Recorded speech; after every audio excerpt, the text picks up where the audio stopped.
Kaboom! Teach them! Always make sure the message reach them. Live from Kingston, Jamaica, broadcasting around the world. You're watching the Teach Them YouTube show. Intellectual, yet stimulating. fair, frank, and factual. This is Extra Class, streaming to the world and beyond.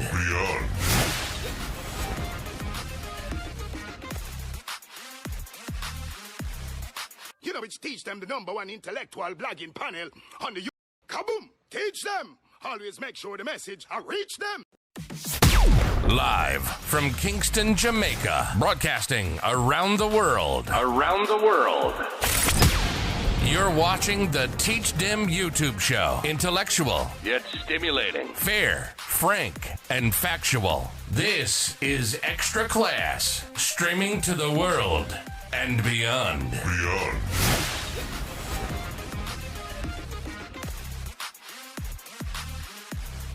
You know, it's Teach Them, the #1 intellectual blogging panel on the YouTube channel. Good night, everyone. Let me know if you're seeing me clearly. Let me know if you're hearing me clearly. If you're seeing and hearing me clearly, welcome to another episode of Extra Class. Oh,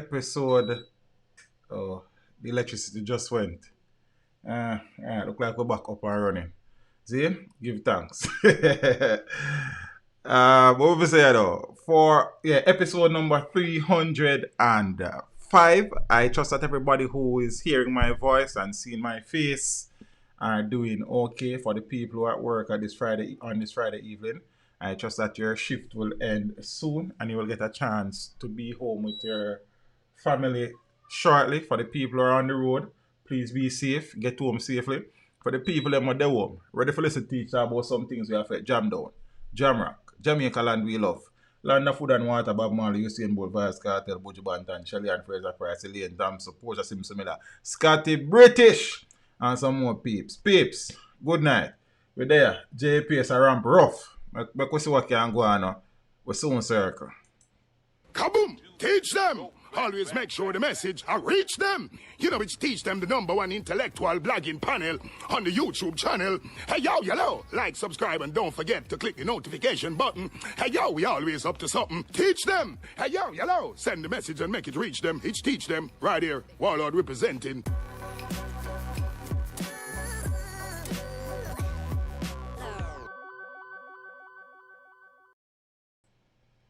Hey, peeps. And then with JPS up to 990 and with them I move Gigi.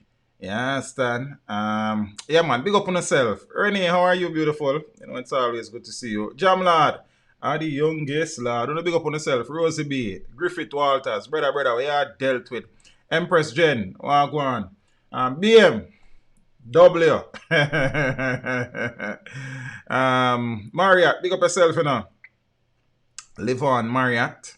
I don't know if it's pronounced Livion. But that's what I said. Go. Marriott, big up yourself. Alright, we'll big up some people. Look more. Peeps, here we go on. You know, my monitor, I am okay in the end, but I give thanks, you know. You understand? You know what I think go. We have been blessed and highly favored, you know what I mean? And thing. You know, we normally keep an eye on the COVID-19 situation and every day we look at the numbers and them something there. And I was having class today. I think I was having my grade 10s at the time. And there was a tweet. I must say the thing, and it says 263 cases. No, Scotty me there talked to at the time. I talked to Scotty at the time. And I get it. So 363 cases. 263 cases. I mean, I say, hold on. Me and I just come off her phone and I have to call her back and say, sis, what go on in her dance? You know, she said, the whole country have COVID. That's exaggerating, but it thinks that that is the highest one-day number since the first case was recorded in Jamaica on the 10th of March 2020. Jamaica's daily COVID-19 cases hit a new high of 263. So the island has recorded its highest number of COVID-19 cases in a 24-hour period with, as I said, 263 recorded from 1,785 samples tested. in the last 24 hours, according to the Ministry of Health and Wellness. Say number strong, Scotty. The increase in the daily positivity rate of 14.73% is a cause for concern. I would have never known if you never tell me. You understand? And reflects that there may be a complacent attitude that is taking hold in the population with regards to COVID-19 protocols. The ministry said in the release on Friday, today. Now, according to the ministry, the cases are arising more and more out of symptomatic persons presenting to health facilities, adding that symptomatic persons are not taking precautions at home, with the result that contact tracing is yielding several positives in the households and communities. Now, many of these contacts are without symptoms and are not adhering to any infection prevention and control measures, the ministry said. To stop transmission, the ministry advised that all persons, symptomatic or not, or whether they believe they are exposed or not, must wear masks and wash and hand sanitize frequently. Sick persons must stay home and all persons in the household must take precautions in the home, the ministry said. Now, Health and Wellness Minister Dr. Tufton is reminding Jamaicans of the need to strictly observe the COVID-19 protocols that the government of Jamaica has put in place to protect themselves and others from contracting the disease. He said, I implore every Jamaican to continue to take the necessary precautions to safeguard themselves from catching and spreading the virus. We cannot become complacent at this time, as we still have to protect ourselves and others, especially the members of the population who are considered vulnerable to severe outcomes from the disease, the minister said. Now, Kingston and St. Andrew had 70 cases, St. Catherine, 64, Manchester, 46, Clarendon, 32. And those were the parts with the highest numbers. And some whole heap of things, yeah, man. 263 is startling, seeing that it has been months now since we have had any 24-hour period with 200 cases confirmed. As I said in a previous stream, it could be a combination of the fact that people are not going to seek medical attention when they're not feeling well. The number of tests. So these were the numbers that I was expecting in the second, third week of January. I don't know. You understand? Big up to the people who I shout you out. Our life, blessings. You understand what I say? Good night to all the moderators them. Test, big up yourself. Zane. Rosie, share the stream with Kerry there, because she come bother me and make nice on my ears, so I never send her like, because she said she not get a notification. I can't bother with her tonight. You understand? So peeps, last time we spoke, I think I shared an article that said there were 21 confirmed cases at the Toa Street Adult Correctional Facility, GP. And we're seeing now where there has been a confirmed outbreak at the Hunts Bay Police Lockup. So 10 inmates at Hunts Bay Police Lockup test positive for COVID-19. This has prompted the police to suspend visits to the lockup, and the communications officer for the Jamaica Constabulary Force, Senior Superintendent Stephanie Lindsay, said the inmates who tested positive are now in isolation. They are not accepting any visits, so no items of clothes or food at the lockup until they are further advised by the health department. They have done the quarantining and the cleaning and sanitization of the lockup. So for that reason, nothing will be allowed to come in and nothing will go out, SSP Lindsay said. Jaja. Yes, Rastafari.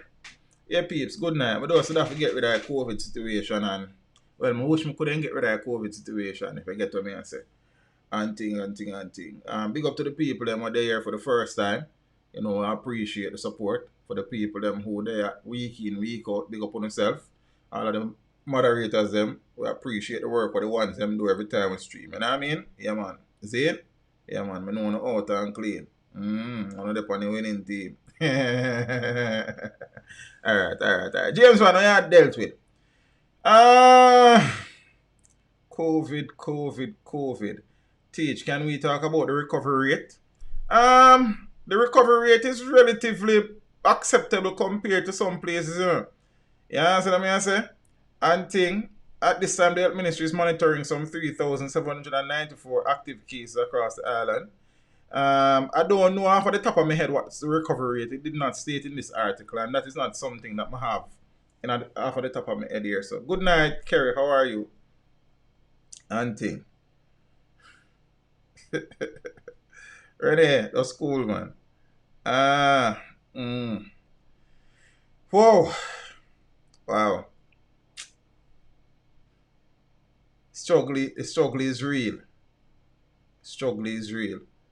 What I can say though is that there are way more recovery than fatalities. I mean, I'm just saying, but yeah, we give thanks to that. Yeah, man, the recovery rate not too bad, man. Me don't know if I top of my head still, and probably I should, but you know, sometimes some things just slip. You see? One story where me just find strange pan some levels. You understand? This lady on screen is purportedly the godmother of a 4-year-old child who has been admitted to hospital after suffering severe injuries, allegedly after being beaten. By whom exactly, we're not sure as yet because the police are still investigating. The gist of it is that the mother of the child was told by the godmother, who is on screen, that she should allow the child to come and spend Christmas holiday. So apparently the child went from sometime in November or early this, I'm not sure about that part, but the child went to spend the Christmas holiday. The mother said that when she kept calling, she wasn't speaking to the child. Often, she spoke to the godmother, who the godmother insisted that the child was okay and the child was doing better than you. You understand? When the mother said when she was able to speak to the child always said that she was okay as well. Apparently now, Christmas done, January come, school for open, you know it is distance learning taking place. So the child would have online classes. So the mother now would have reached out to the godmother, informing her that school will be reopening and she should ensure that the child gets home. The child now reach home. The mother says she was now trying again to talk to the godmother, but she now get the godmother, I think. Eventually she got her, and the godmother told the mother that she was not home in Westmoreland. She was in Kingston working, and she will arrange for the child to be taken home. Apparently the child was sent home on a bus. When the child reached home, the child had bruises and cuts all over her body. And the mother reported the matter to the police, took the child to the hospital, and the child was admitted immediately. You understand? The person who just contributed via Stream Elements, thank you so much. Really and truly appreciate the contribution. Blessings. Anonymous. So, person I want to share the name. You understand? So now, the mother says she called what the godmother, and I asks why she beat the child. The godmother say no, she beat the child. And the child must drop and jar herself on the ground and all of them. Something there. So the mother said like, me probably fool, but me not so fool. Like, who beat the child? She said no, she beat the child, and apparently she hung up the phone. And since then, nobody has been able, nobody will want her anyways, has been able to find her. She is now a person of interest. So police name woman as person of interest in abuse a 4-year-old girl. So the Westmoreland police have listed Marcia Billings as a person of interest in the ongoing investigation into a case of child abuse in the parish. The police is urging Billings to make contact with detectives at the Savannah Lamar police station. She should have do that by 5 p.m. today. I don't know if she link up. You understand? The police said that Billings emerged as a person of interest following investigations that were launched after a report by the mother of a 4-year-old girl. The police said investigators have brought the matter to the attention of the Child Protection and Family Services Agency and the Center of Investigation of Sexual Offenses and Child Abuse, SISOCA. Now, that is interesting. If the matter is reported to SISOCA, it would suggest that there is some suspicion of some sexual abuse involved somewhere along the line, you know. I want to follow what I go on about here, you know. Interesting. Who are working alongside the Savannah Lamar police. Now, State Minister in the Ministry of Education, Youth and Information, Robert Morgan, yesterday said that he has taken keen interest in the matter, having seen the gruesome images being circulated of numerous unhealed cuts and bruises along the torso of the young child. And he said, I am making a strong appeal to parents to take steps to ensure the proper care and protection of your children. Know where your children are at all times and choose substitute caregivers wisely, he said. Now, in the meantime, the police warned people to immediately desist from sharing images of the child, as sharing them constitutes an offense. I know, strangely enough, I haven't seen one of those pictures. I'm not going to look for them. You understand what I say? Because I know that sharing those pictures kind of risky. You see it? And thing. A couple of things though.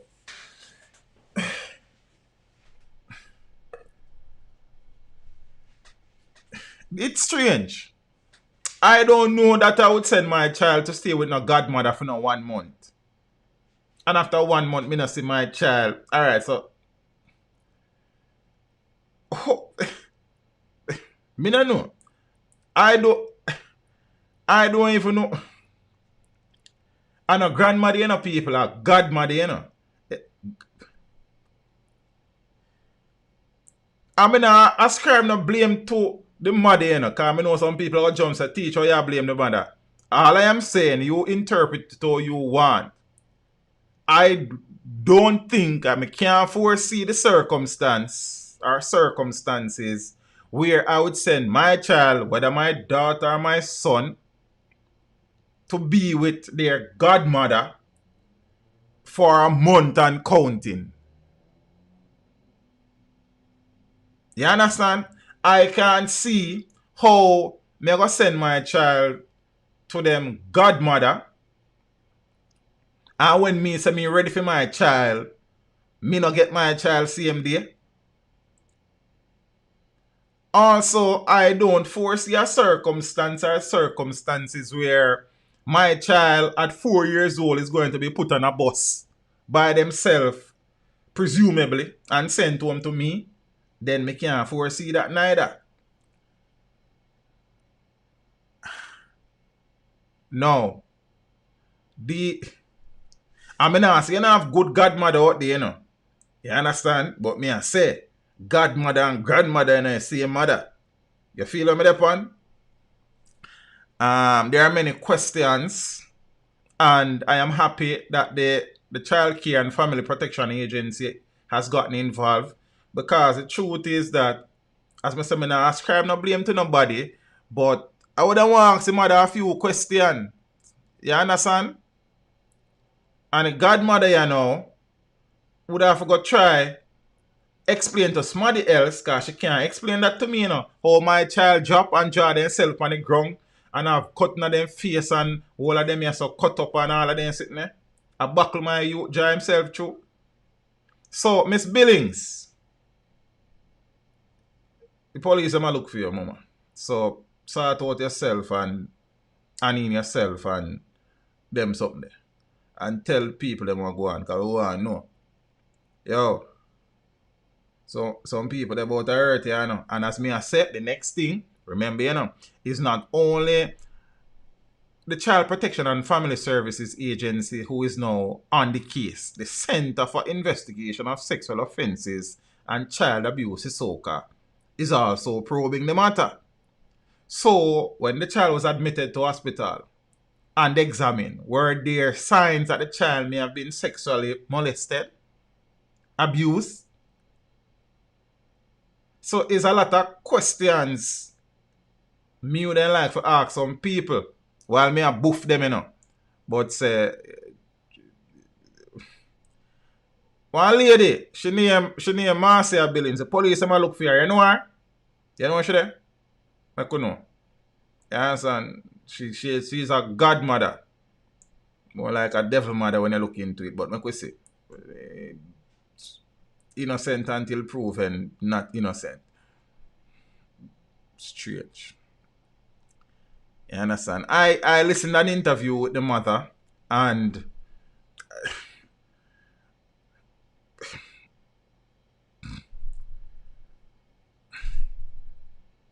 I don't know Rasta. I don't know. You understand? I don't know.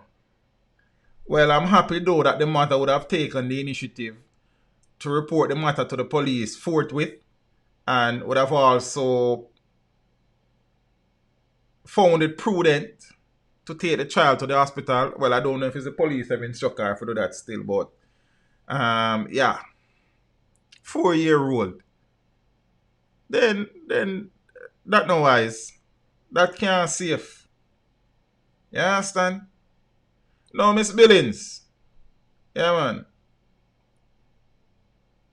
Make a one step. You know, one crep. You understand? The police are look for you, mama.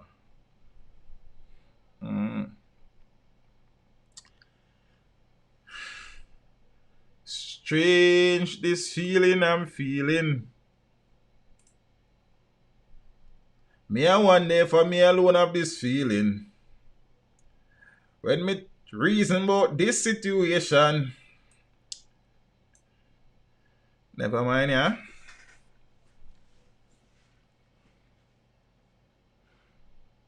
Godmother. 1 month and me can't see my pitney. God help that godmother there, cause you understand?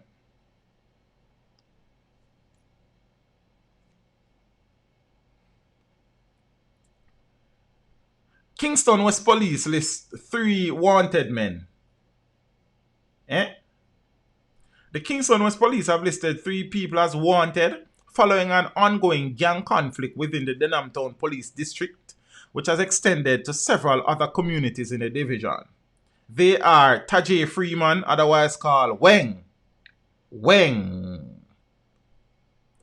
Rashawn Samuels, otherwise called Son, my father Son Johnson. And Dujan Coban, otherwise called Pepe. Or PP. A Pepe, we have say, a PEP. Could then be PP too. I don't know. But, alright. The police said the individuals form a part of the Tivoli Gardens Generation Gang.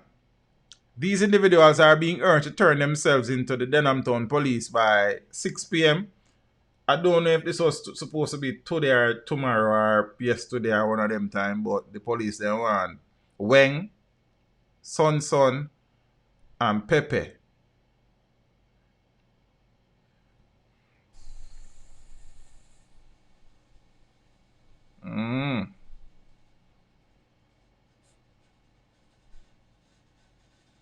Yes, Jenny, I have to read about them. My father, Son Johnson, you know.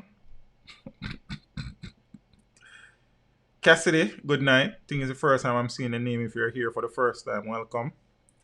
So them they are the 3 wanted men. So the rest side there. Okay. This the down I wrong place, yeah. Let me bring it up, sir. Yeah. So 3 wanted and 1 million person of interest run a West Kingston there, you understand? West Kingston police list persons of interest, I think about 20 few of them. See?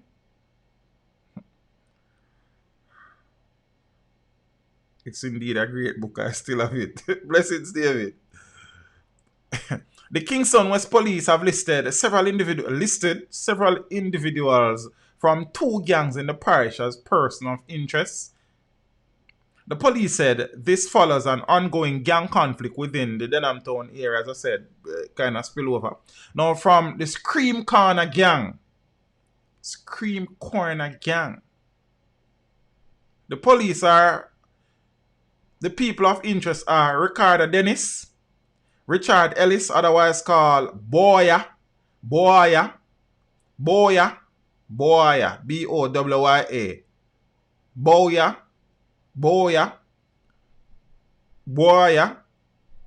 the brother there, Richard Ellis. Shaquille Davis, otherwise called Tika. Or Shaquille, because I wonder if this is male or female. Because with them names nowadays, they don't even know. You know? You understand? Because man name John and James and Paul and Peter no more. You know? You understand? Man name Kimon and them sitting there. I don't know if it's Shaquille, Shaquille, Shaquille. I must have female. I say a female because no man not supposed to name Tika. So Shaquille Davis, otherwise called Tika. Shamoriz Williams. Shamoriz. Shamoriz.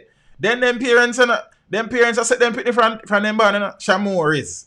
Some more worries. They might have said the name, some more worries. Shamoriz. Then Shamoriz, and listen to surname too. Shamoriz Williams. Shaquille Davis is a male, named Tika.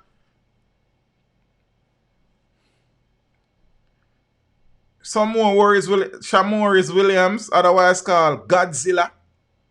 Roberta Moreland, otherwise called Pilot. Ocean Stewart, otherwise called Nero Blacks. Renardo Phipps, otherwise called Fry. Devon Sullivan, otherwise called Coffee. I don't know if it's a hell missing like it's Claffy like, but a Coffee missing as a Kaffy. Man, I don't even know. Coffee. Kaffy. Not K. Caffy. Coffee. Shamel White, otherwise called Gov. Cedric Gooden, otherwise called Sledge. A man known only as Dumpling. And a man known only as Pargy. Why? Say bad man, them have some bad name, Rasta. The man, their name bad. Yeah? My name Dumpling. Our family no Genie, if it on it, it's not dumpling, you know. Okay, you know any word that ends with ing is pronounced ing. Good morning, good evening. It's not dumpling, a dumpling. Plin. Yeah, I'm gonna stop spoil up my name. I wanna name so. Pargy. Pawgie. Georgie Pargy. Oh no. You have to take bad things with jokes sometimes. Okay? A bad thing, you know, but then what you gonna do? That is what you gonna do. Yeah? I don't even know Rasta. Blessings, Miss G Garcia. Good night. So them the man they come from is Cream Corner gang. All of them the man they come from is Cream Corner gang, you know. Yeah, son. Meanwhile, from the Tivoli Young Generation gang, the people of interest are Andrew Lloyd Coke, otherwise called Raheem. Interesting surname. Lester Coke. Interesting first name and surname. Nardo Kirkpatrick, otherwise called Cheese Tricks Man.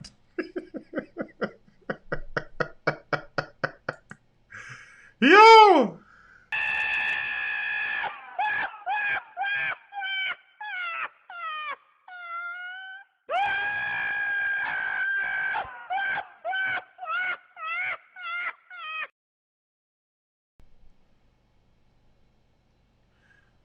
The school fee link up at the top of the chat there, no moment. Want link there up there. Yo. Yeah.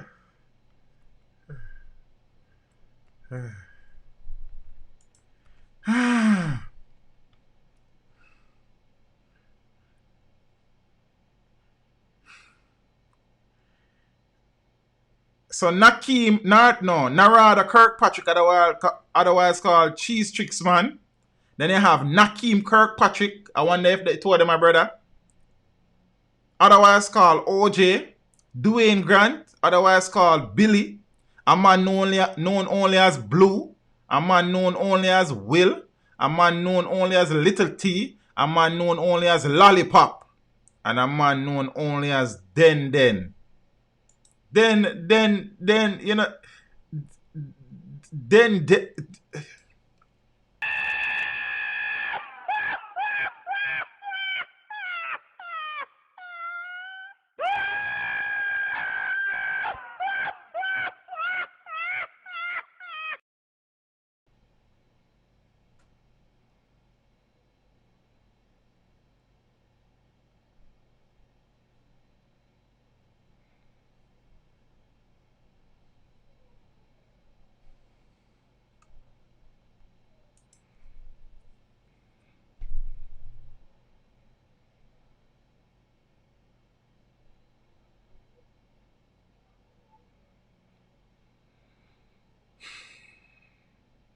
Den spelled D-E-N-D-E-N. 2 word.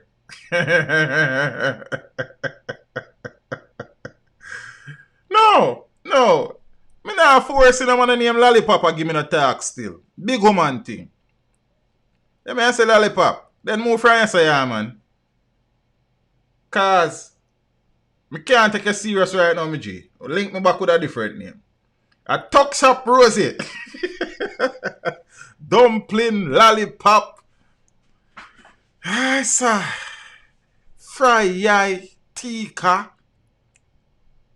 Boya. Den. Man. The police said they had to turn themselves into the damn town police. I think that was 6 p.m. yesterday. I don't know if they're turning themselves yet. You understand what I say? And thing. Miss Sherry Lee, the link is at the top of the chat here. So there's a pinned comment up there. So you can just click at it. Lollipop. Then me I say, man, move from you say, yeah, man.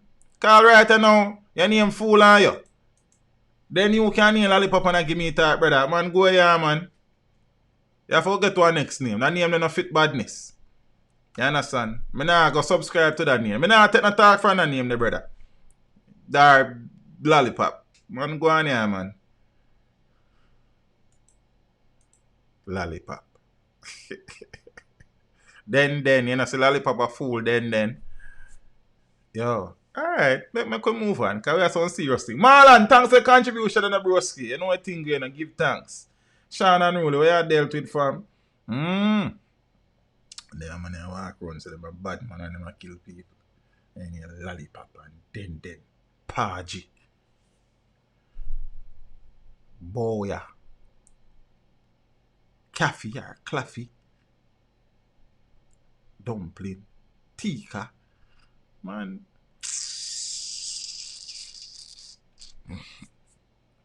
You can't open a talk shop with the man their name. As Rose said. Andrew Skinner, blessings fam. Zane, Yard Foods, manners. It's a catchy babe. Alright, peace. I could deal with some more things so you go on about here, because Jamaica is not a normal place, you know. Jamaica is normal. We're not normal, boy. Yeah. For the better, for the worse, we're very abnormal. We're abnormally some things. I don't even know. Good night, Ellie. Thanks for the contribution, Empress. You know when things set? Yeah, man. Cheese Tricks, man. Yeah, Cheese Tricks, man. Cheese Tricks, man, and Lollipop. Come like I think so when you said when you go buy a shop when you're a picnic. You go buy one dumpling in a dumpling shop. You go buy a Cheese Tricks and a Lollipop. The only thing missing a bag juice. You understand? Cheese Tricks and bag juice and Lollipop. Yeah, picnic business. You see me I say? Blessings Clive Vendetta. Thought Den was a pet name for a little girl. It's not me and the people them. So me don't want, but there was a Cheese Tricks from time, no? Maybe you're not Travis. I don't even know. You said, sister, suck and lollipop. Can't bread. Look here, we don't leave it people there. Police say one. If you don't know them there, we make a police say no. You understand? Man robs millions from employer. We don't see what I go on about here. Bowya. That's one of them man name. You understand? Anonymous, thanks for the contribution. The St. James police have arrested a man. I want to see what kind of money back on me. Alright.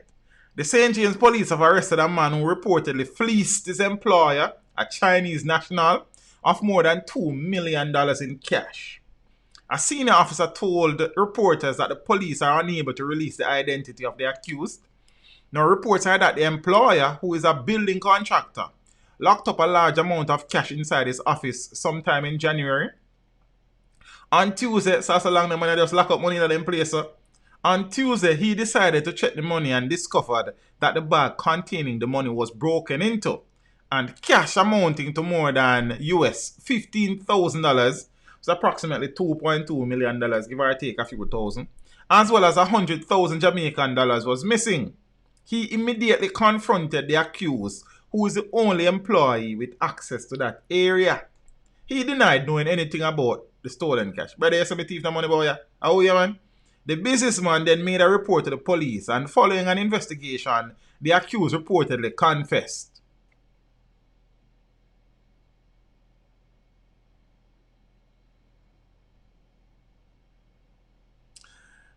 It's my true confession. I made it thief the money, you see. You want to know all of the things that me spend it on. Would you then free me? Alright, never mind. Sizzler fan, blessings to the Empress, give thanks. Manners and respect every time. Further checks reveal that he had already used up most of the stolen cash. Then the man now save it. But returned US $500. All of five. Chin.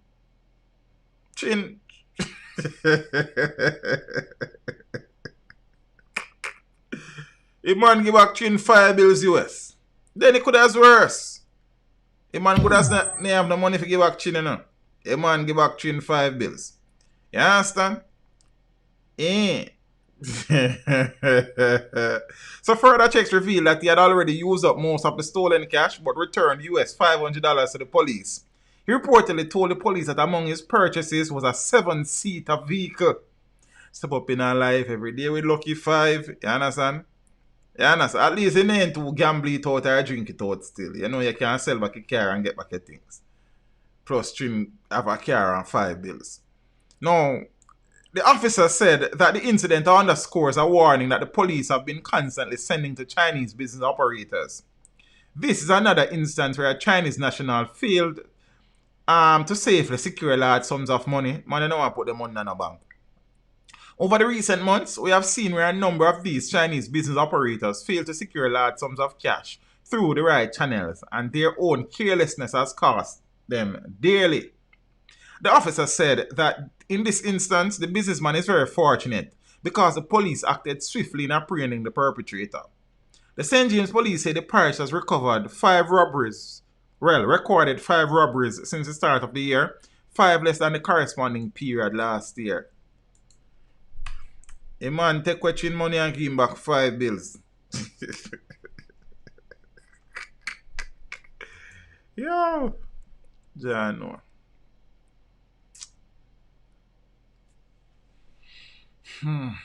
You can't rob from a man who help you put food on your family table still. That not safe. You understand what I say? Yeah, man. No, you're not for robbing, no, but me I say, good God, man. This a man you feed your family, and you still turn around and rob him. But then I say teach, then they not pay a man no money neither. Then me don't know a man no pay me, so I don't know. See? You have to stop trouble people things, no matter who them be. You understand? I'm glad him did have a $5 going back chin still. It could have worse. So peeps, we spoke about this story not so long ago in Bethlehem, where A mother and her daughter were arrested in St. Mary after the girl's brother and the woman's son was found with his body dismembered in knitted bags, I suppose, crocus bag. Dean, blessing Sam. And the other brother was found in Galena, dead as well. So in about 2-3 days, both brothers died and all sort of things. So mother and sister accused of conspiring to kill family member remanded at St. Mary Parish Court. So Liverana Forrester, 63 years old, who is accused of conspiring with her children to kill one of her sons, appeared before the St. Mary Parish Court on Thursday. Her 32-year-old daughter, Marie Forrester, also appeared where the case against them was mentioned. They were remanded until the 18th of February. The two women are accused of the Christmas Day murder. Yeah, what kind of day? Christmas Day murder of 26-year-old Jerome Forrester of Tanklin in Oracabessa, St. Mary. Mr. Forrester's dismembered body was found in a knitted bag days after he was reported missing. His brother, who was accused of carrying out the killing, was found murdered a few days later in the same parish.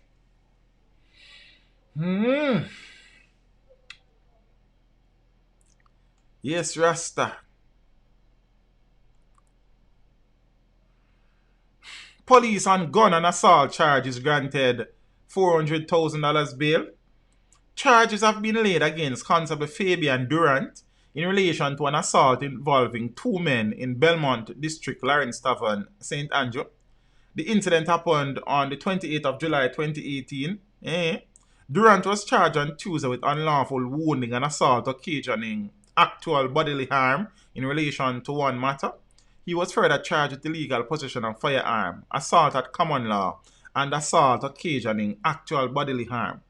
The charges stemmed from an investigation by the Independent Commission of Investigations, INDICOM, and a ruling by the Office of the Director of Public Prosecutions. So INDICOM says Durant appeared before the Kingston and St. Andrew Parish Court and was offered bail in the sum of $400,000 with one or two sureties and the reporting conditions.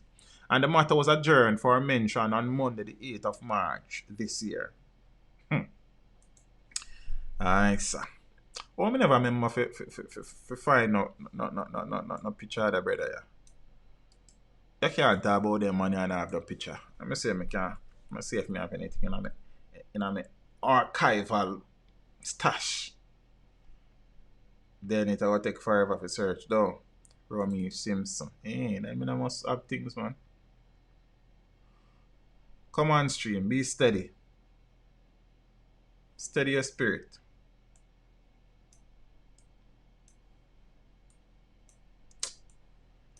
Ah, boy. See me can find one good picture of the brother, yeah. No? Not good? Boom. Oh, that stay. Let me try a fight with that one. I don't know if it's good. Yeah, the brother here, Romy Simpson. The rest of them not format properly because I never remember for securing a video of him. Yeah, so.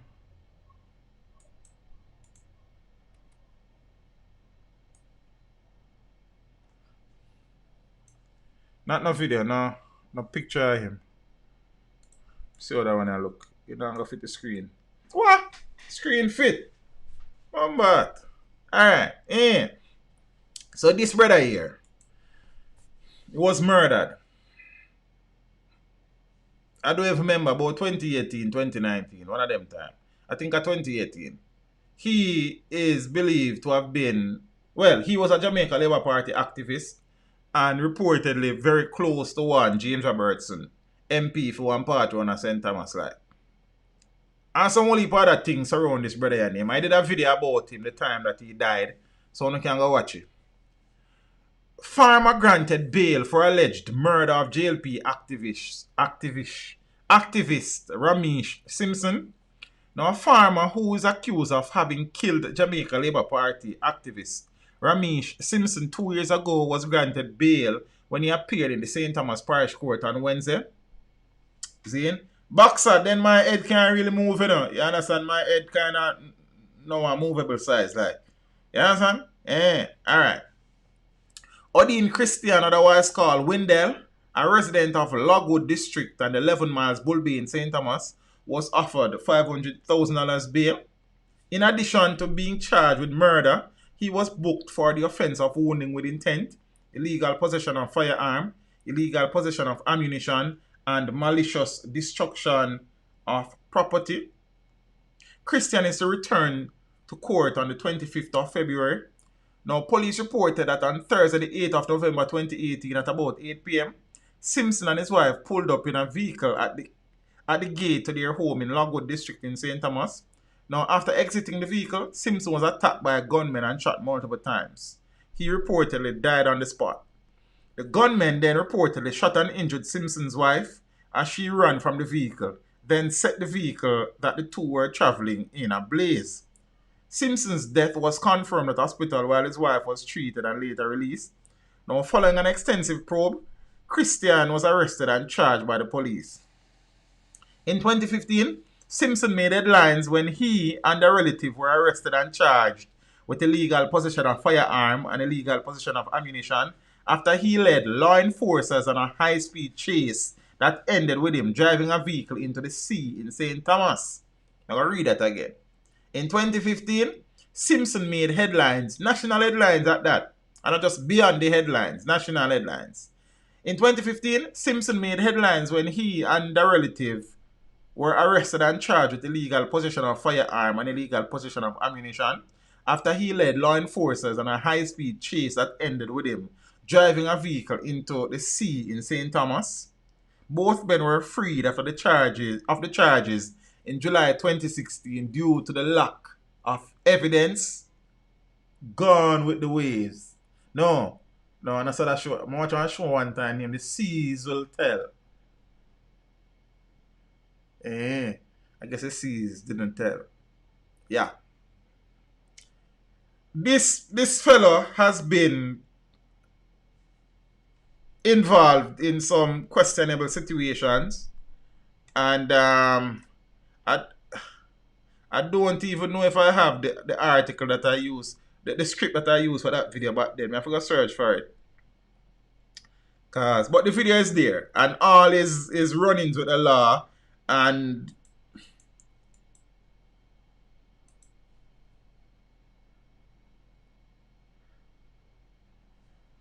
his supposed involvement with James Robertson has been public knowledge and stuff like that. So, yeah.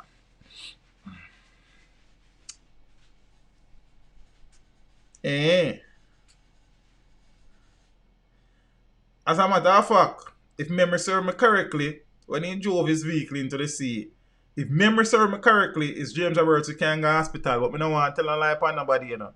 I could be wrong. I stand corrected if I am wrong. But I think so. See if I can't find it. Wait a minute. Maybe I have that in my archives over there, so don't. In my documents. 2018 that.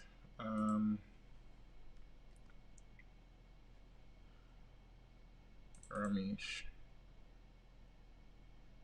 I wonder if I am this one. Oh, yes.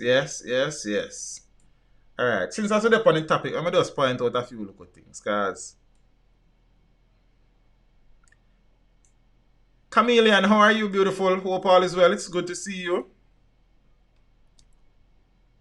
I want to change the name about here. Link for the video. Just type in JLP activists Rami Simpson, teach them. That should bring it up. Let me see. I work, you know. Nobody get miserable and say, yo, teach, get on with the stream. Then you say, I get on with it. But then, I do something before. You understand? Just type in Rami Simpson, teach them. It's supposed to come up.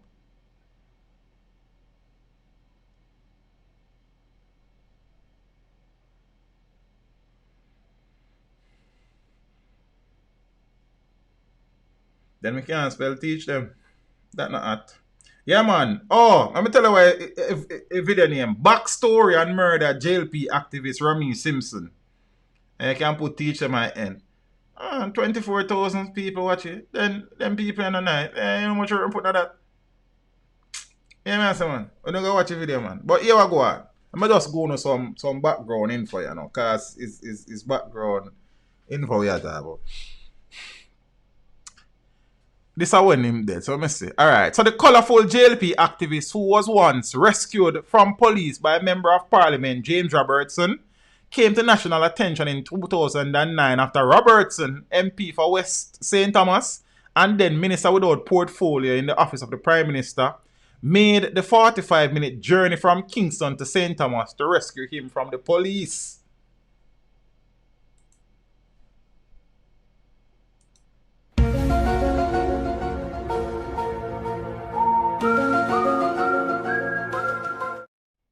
Robertson said Simpson was targeted by the police because he had information about their involvement in serious crimes in St. Thomas. I have no problem.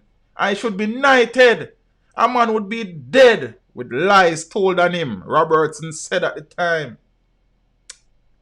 It is with the police's knowledge that I went out to save this man who was helping the police with an investigation and who was almost killed.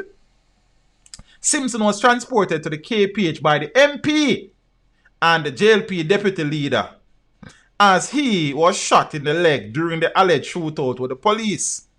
And as I said, Simpson was freed of a charge of illegal possession of firearm and shooting with intent in connection with the incident. Now, following the incident, the MP was charged with using abusive language at a police team. Wow. The case was dropped after Robertson apologized to the police and the court for his action on the day of the incident and promised there would not be a recurrence. In 2011, Simpson was freed of gun and ammunition charge after a witness failed to show up for a court in connection with the murder for a higher probe, which led to him being taken into custody. He was also freed of carnal abuse charge in the same year after being listed as a person of interest by cops who appealed for him to turn himself in repeatedly on March 10th and 15th of that year. Simpson again made local news in 2015 after he and his cousin Richard Simpson were arrested and charged with illegal possession of firearm and ammunition following reports from the police that they removed the items from a bag thrown into the sea by Ramesh in seeking to elude the police. The items were allegedly fished from the sea following what the police described as a high-speed chase, which ended with Ramesh driving his vehicle into the sea in the vicinity of Ganspen, St. Thomas. You understand?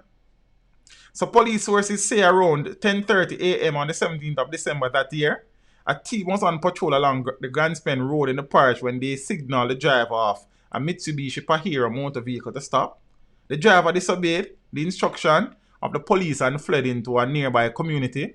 The police gave chase and the motor vehicle was driven into the nearby sea. A Uzi semi-automatic pistol gun, I suppose, was discovered along with 16 rounds of 9mm ammunition, and both men were offered bail and had restrictions imposed on their movements. Ramesh was granted bail in the sum of $3 million and his cousin $1 million. And one will leave us sitting here, man. I'm tired.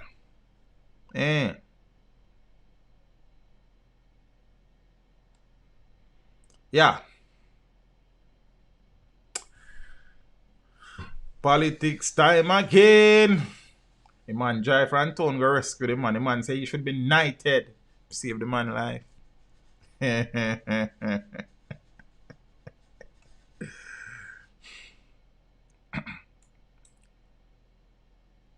Yeah, the way I deal with.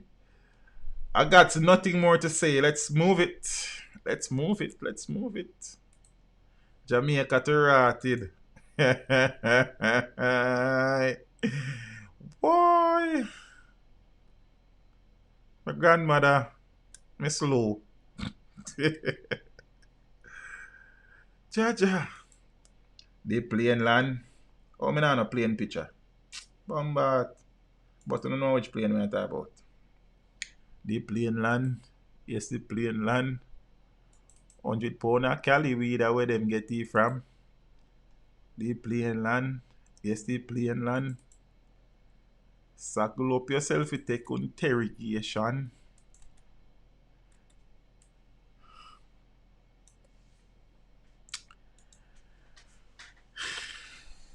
So, while... what happened to all of what, Boxer? You mean they only a case there? I don't know. I remember that the gentleman was killed, you know, so I don't know. Eh.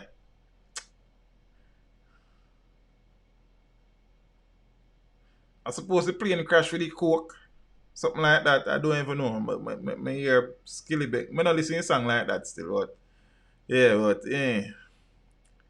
the police have said that they know where the plane. Well, they know who was flying the plane, and that the plane was not destined for Jamaica. Police say they are aware of the identities of persons who were piloting the aircraft that crash landed in Rocky Point, Clarendon more than a week ago. We actually know who were flying it, and this is part of a transnational set of investigations that are taking place, said Police Commissioner. He did not reveal the identities or nationalities of those who were traveling on the aircraft. Anderson was, the press conference, the security press conference, earlier this week. The commissioner also revealed that the plane was registered in Mexico, like we didn't know that for a long time. It wasn't destined for Jamaica. We do know that it is a Mexican registered plane, he said, adding, as far as we know, and that has been reported to us, there were no real cargo on board. It has a profile that we know is suspicious, and we are following up. Despite rumors swirling that the plane may have been carrying drugs, Anderson said this was not the case. I don't want to go into more details about it. But the plane itself, as far as we are aware, wasn't carrying any particular goods, he stated. You understand? And these things. So, yeah. Them still don't find the man them. Them say them know the name them. But, he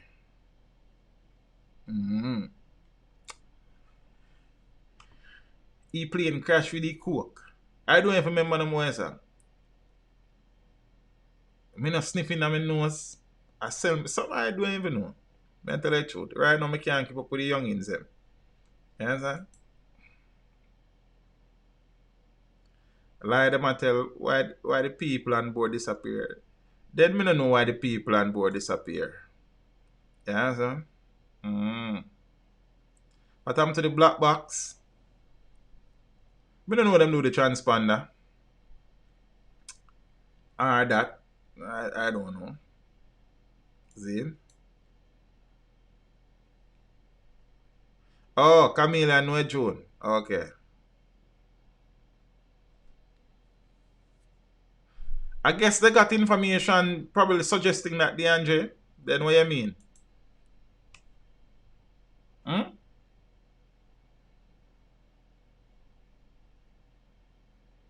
They say they know who them. Then they say they know where they.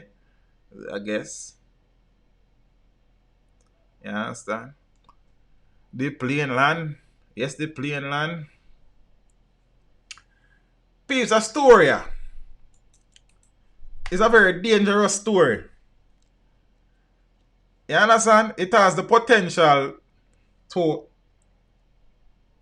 come back to haunt us a few years from now. And I suspect also that similar situations like these in the past have actually come back to haunt us. And follow back on me. Let me count up on my little journey here. Jailed boys stripped in cells, abused and called gay by warders, report says. So Indicom has filed as tabled a report and them reveal a lot of things. A lot of revelations. A culture of victimization has been reportedly cultivated at the Rio Cobre Juvenile Correctional Center, with officers charged with the supervision of minors, subjecting them to human rights abuse for trifling misdemeanors. The post-mortem from a special investigation conducted by the Independent Commission of Investigations revealed that the wards told of being stripped down to their underwear when they were being locked away for non-violent offenses such as talking back, or being absent from the dormitory at lockdown time.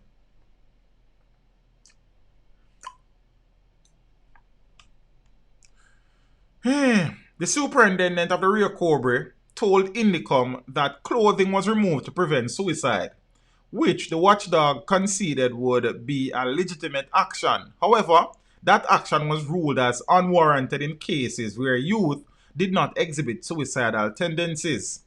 This person is one of the person who was given the Indicom report. I think I don't remember his name now.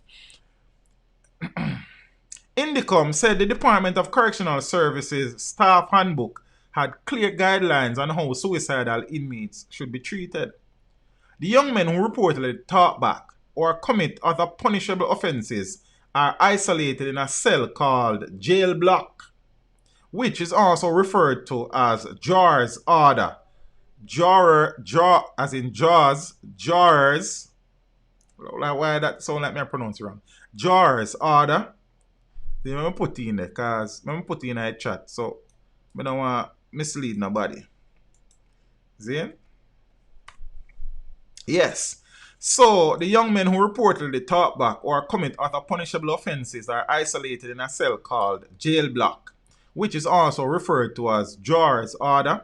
This facility, according to Indicom, has a single sponge mattress without bed sheets to cover it. Such a practice is further exacerbated by the absence of sheets on the jail block, which exposes wards to the elements without the ability to keep themselves warm, Indicom observed. One ward divulged to Indicom that he felt uncomfortable having to walk about just in his underwear among other adolescent boys. He said he had complained but was struck instead. Or, as he put it, he was buffed, buff your chest. You understand? He reported that more than 6 wards in a one cell squeeze up. It was stated that in one instance, a ward was placed naked in the jail block, but such a complaint could not be corroborated. Interesting. The oversight body reported that it inspected the jail block at Rear Cobra and found that it was secured by a metal door and locked with a key, even though the movements of the wards were already restricted. The nature of such detention for children already confined in a secure unit for reportedly minor misdemeanors is regarded as potentially inappropriate as well as hazardous, declared Indicom. And it's a long article, but it is important that I share and discuss something. See? The commission was informed that in June 2020, a ward was placed in the jail block where he had a seizure, but the keys could not be found. It was later discovered that a member of staff had left the premises with the keys to have a duplicate made. Aye, boy. Additional complaints from some wards were that they had been disciplined or punished for activities that they were unaware attracted sanctions. Now, according to Indicom, these actions include false accusation of masturbation, climbing trees, refusal to rake the premises, and going downstairs without a shirt. Indicom has cautioned that such complaints, if true, did not merit any form of punishment or sanction to children. It was further reported that while on the jail block, some of the wards were denied the use of a bathroom. One ward told Indicom that he was denied use of the toilet until he experienced severe stomach cramps. Another disturbing issue that wards reported to Indicom was allegations that some correctional officers fabricated homophobic stories and labeled heterosexual boys as being gay, making them vulnerable to unwarranted discrimination and psychological distress. The oversight body stated that while many of the claims by wards could not be fully substantiated or corroborated, and some of the survey interview findings were somewhat contradictory, however, it noted that its site visit and accounts from the wards did lend their reports having substance. Did lend to their reports having substance. The oversight body reported that 66% of the wards believed the system for punishing them was fair, Yet 74% of them indicated that they were punished at the facility for no given reason. Yeah, that the maths don't add up. There are 41 wards at the Real Cobra between ages 13 and 18 and 79 personnel from the DCS. Yeah? There's a lot of people from the DCS, man. Yeah? Alright, peeps.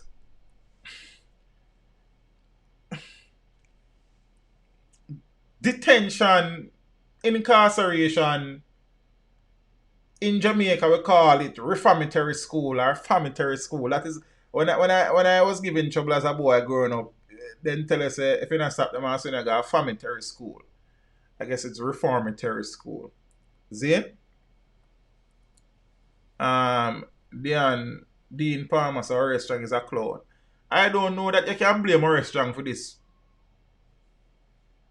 Individual is still in there. I suppose this has been going on for a long time, probably long before him. I mean, we blame him for a lot of things, but we can't.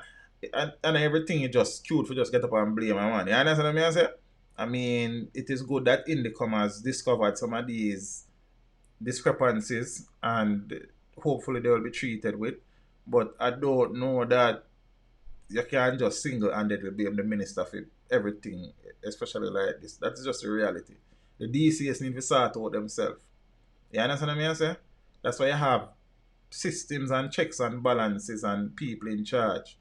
You see? So, yes, ultimately it's the Minister of National Security, but I mean, fear is fear. That is just my opinion still, but blessings. No, make we address this, because this is serious. And let me tell you how it is serious. See? Yes, Nicky, that they used to tell me as a boy, I got a family school. They used to talk about the one at Stone Hill at the time. These boys, because at that institution it's all boys, I think. I could be wrong. These boys would have been placed in these facilities because they are deviant. Yeah, we'll get that. And in many instances, their guardians or parents were not able to control them. We understand that. See? And the reality is that there will always be children like that, no matter what you think about it. What we would want is a reduction in the numbers, of course. But these kids were sent to these institutions to be reformed, I suppose, to be rehabilitated, to give them hope. You understand? To try and create productive citizens who contribute to the development of the nation in the future. However, many times, and many of these kids would have been growing up in abusive homes and they were taken from their parents. So many times, these detention centers and reformatory centers are actually more challenging situations and circumstances and environments than the kids are used to. That is a stark reality, you know. No. How is it you're going to try and reform boys in the ways in which were pointed out in this? I'm going to understand that some of the juvenile them hard to deal with too. That is just the reality. But, hear me out now. If we fail to reform or to change the mindset or the direction of these kids, it means that these boys from their young will be hardened, and whenever they become adults or they are released into the general population again, they will be very resentful against the system. They will be very resentful against law and order. And many times these boys become men who help to perpetuate the crime epidemic in Jamaica. So we are running a serious risk if we continue to victimize these kids instead of trying as best as possible to transform them. Some of these boys will come back to haunt us if we are not careful. I will go even further. I did a video back in the days highlighting some instances where correctional officers have been killed in Jamaica. And I will point out to you that correctional officers are murdered in Jamaica way more than you think. When I go watch that video there too. Yo, I do video about everything about it, you know. But you know some of the video them people don't watch them. You understand? Especially early in the days. But we give thanks. Them did it. See it? And the reality is that if I am a boy who was sent to Rear Cobra for rehabilitation and I was treated less than what I am by warders, and when I am released, me see the warder there road, then it would be very likely say me go on to the warder there something because he used to abuse me. And again, please do not be naive and shy away from the fact that even though these things are underreported, some of these same boys and same girls within many of these government institutions have been molested and abused left, right, and center. How are we going to reform? How are we going to rehabilitate? How are we going to transform these kids into productive members of the society when instead of being in an environment where they are protected and nurtured and edified, they are being abused emotionally, psychologically, physically, sexually? It is going to come back to haunt us as a country.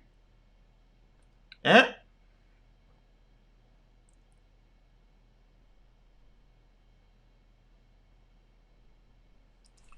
Me can't find all of the link them box, brother. Me can't go search all of the link them, you know. Just search for the thing them, man. Warders being killed in Jamaica, teach them. Just think creatively and type in teach them. And me can't find all of the links them, you know. First, I'm start searching all the things, and my computer start move like peak hour traffic too. Cause that's the next problem. So me can't find all of the links them now, bro. But I have done videos and practically most things I can think about affecting Jamaica. It's just that people don't watch them. Because you know people not interested in a solid information. You understand? Teach them. Have to visit the one in Stone Hill. It's shameful, yeah? Interesting. I wonder if they will let me in up there. Probably need to do a look serious on that thing, you know. On them thing, you know. Yes, Stan, but the thing is, you know, if you as a warder go in and just go do your work and treat each inmate with respect, I'm not so certain that your life would be in a constant danger road, family. But you have some man, them just go in a prison for beat up some youth. So them a warder, you understand what I say?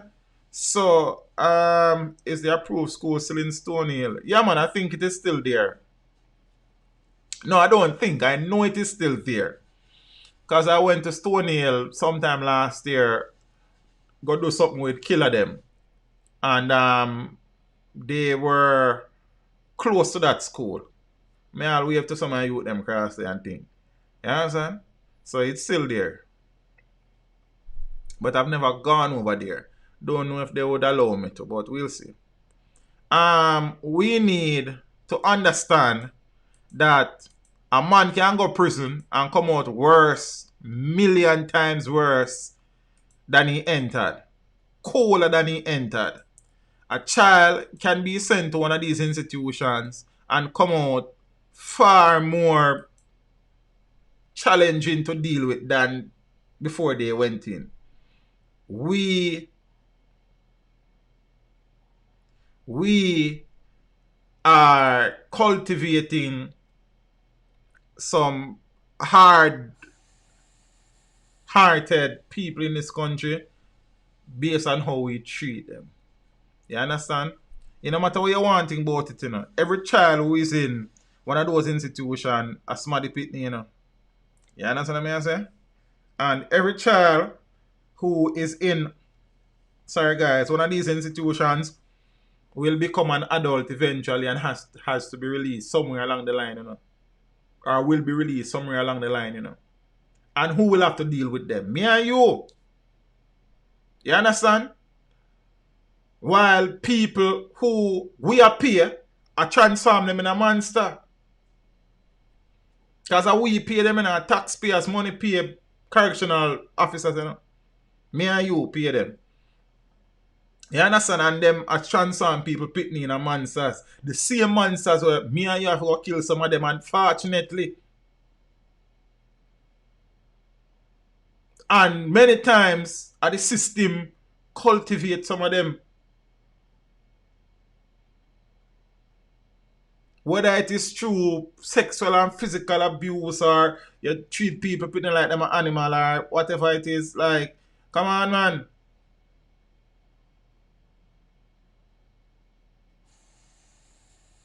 Yes, Miss Robinson, that happening, when I say no. You understand? But then you have many cases where warders, being unprovoked, also bully prisoners. You understand?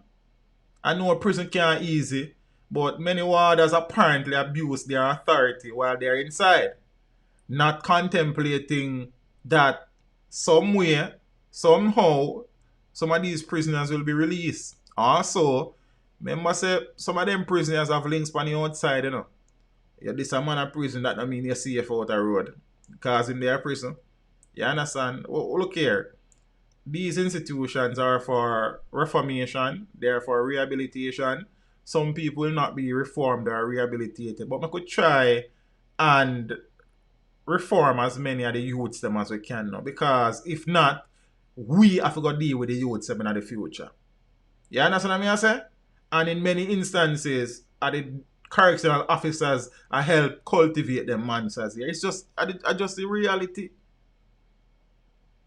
See, Mark, you have many youths who go through these institutions and excel academically, creatively, and become positive members of the society, contributing members of society, But then you have some who go fall through the cracks. You understand? And we have to go deal with them. Me no want to deal with that man if me not have to deal with him. Unnecessary dealings that in a family. A youth from day one we say him not have nobody. Everybody desert him. You understand? Him not have no parents. Him never receive no love. And him spend how much years in one of them institutions and at the same treatment where him used to get from him people, them are worse him get. Then what kind of man that youth are going to become? What type of woman that girl are going to become? What do you think about them things here, man? So the man them when you look after the youth them, need to treat the youth them like a for them youths them bridging. Else them youth are going to become some monsters in the society. And me and you have to go deal with them. Your children and my children have to go deal with them. You understand? And the DCS need to clean up them act. I'm sure say it's not just run a rear core to go on.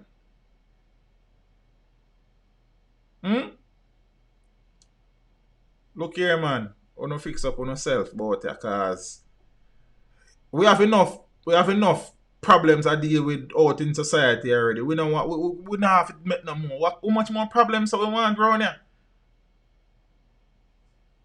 Yo.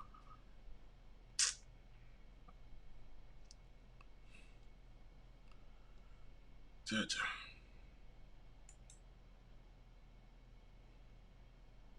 Yeah, man, so I'm going to have to spend some time and detail how I feel about that situation, because, Jaja,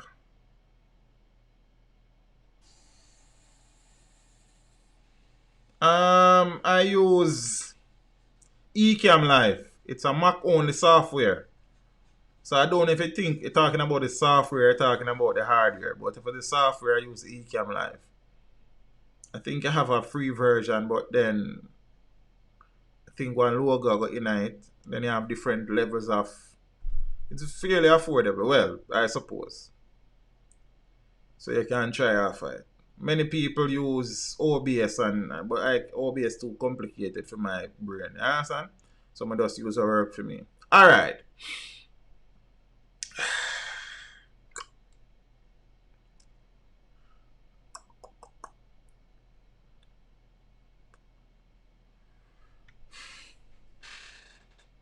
I never put the Empress picture in here, so then I so much catch me dropping naive, you know. That no good. See me can find that one picture there. 3 or 4. Yeah, tired to use that picture, but I'm not gonna use. Yes, peeps. Sunday night we spoke about this. Blessings, Malik. Respect. And we know the situation now. We know the circumstances, I suppose. And we have learned some other things as the week progressed. There are a number of people who are now in police custody, and it is believed that the trigger man actually turned himself into the police in the presence of his attorney. And these things. So suspect surrenders. Man believed to have committed brazen church murder in police custody. And the man believed to have pulled the trigger in Sunday's cold-blooded killing of 51-year-old bank employee Andrea Lowe Garwood, as she worshipped at the Agape Christian Fellowship Church in Falmouth, surrendered to the police. Zane? So it is believed that the suspect is from Rose Heights in St. James. The suspect, who is believed pulled the trigger, is now in custody. He was taken in by his attorney, said DCP Fitzbailey. Yeah, so on Sunday, quick police action resulted in 3 persons of interest being taken into custody for questioning in connection with the gunslaying. And the police say they have also seized the vehicle which reportedly transported the shooter. But one of the 3 who were held on Sunday has since been released. He was said to be the owner of the getaway car which had been rented to transport the killer. The driver of the vehicle and the stepson of Logar would remain in custody. There have been no charges yet. I saw an article I kind of find very curious with the title, with the headline: Police investigators and the DPP discussing whether to charge the 3 accused of killing woman in Falmouth. What do you mean? Discussing whether. Like, is there an option? I mean, what we're going to charge them? What? I don't understand. Discussing whether to charge the 3 men. Or you're not sure for them 3 man. Like, I don't know. I don't understand. So investigators are in dialogue with the Director of Public Prosecutions for a decision on whether the police should charge 3 persons in custody in relation to the murder of Miss Garwood. And Fitzbailey said that charges should come this week, the week practically done. Weekend with it. You understand? So he said that detectives continue to question the suspects and things. So I just find it, a little bit strange. The police, however, have stated that they know it was a contract killing and it was related to a domestic situation. I mean, it has been on social media here, there, and everywhere. I only did one video in relation to the story, and it was the original video that she was killed. I wasn't interested in getting into the voice notes and who said what and what was being said on them something there. I mean, it was everywhere, but I chose not to. Like, I just couldn't bother with that. You understand? And people are out there saying she should have dead 1,000 times because she a wicked woman and she this and she that and what have you and whatnot. I suppose that everybody is entitled to their opinion. Good night, Tracy. How are you? It's good to see you. It's been a minute, I think. Yeah. So I don't know the situation with any intimacy. I haven't heard anything official. It is all in voice notes being circulated.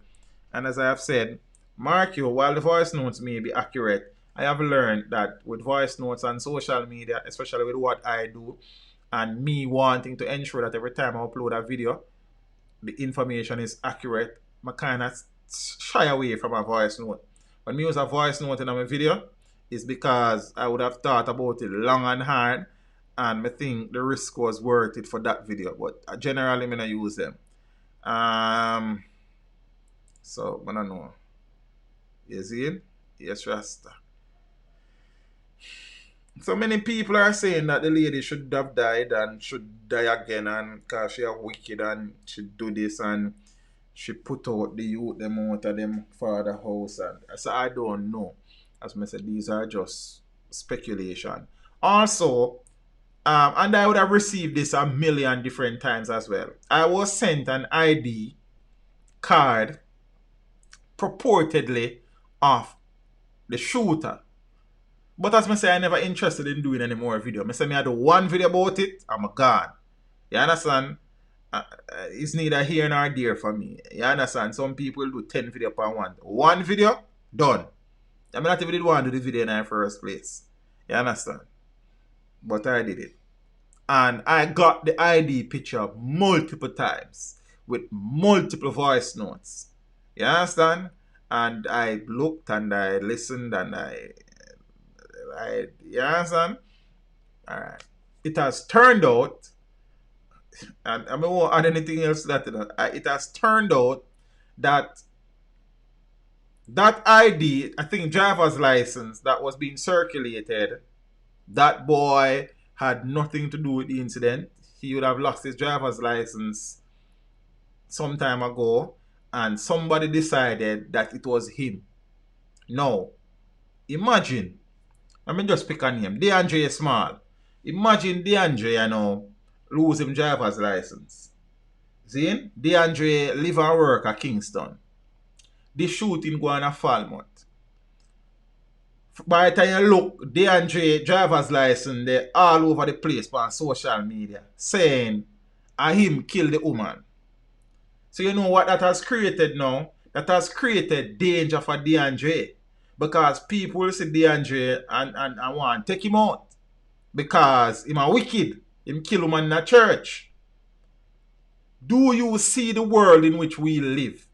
Do you understand that there are people out there who not for a second stop to think what they are doing when they do these things on social media? Then you have some people out here who say them a vlogger and them a blogger and this and that. In the pursuit of making $1, they don't stop to verify anything. Some man even go as far as to say, me say it was alleged. So if me say it was alleged, that means that okay. It's not okay. You are putting innocent people's lives at risk. It cannot be okay. Or you gonna tell me say it okay because you say allegedly I teach them kill the woman. When everybody knows teach them as a killer. And more time they even kill mosquito. How it gonna be okay?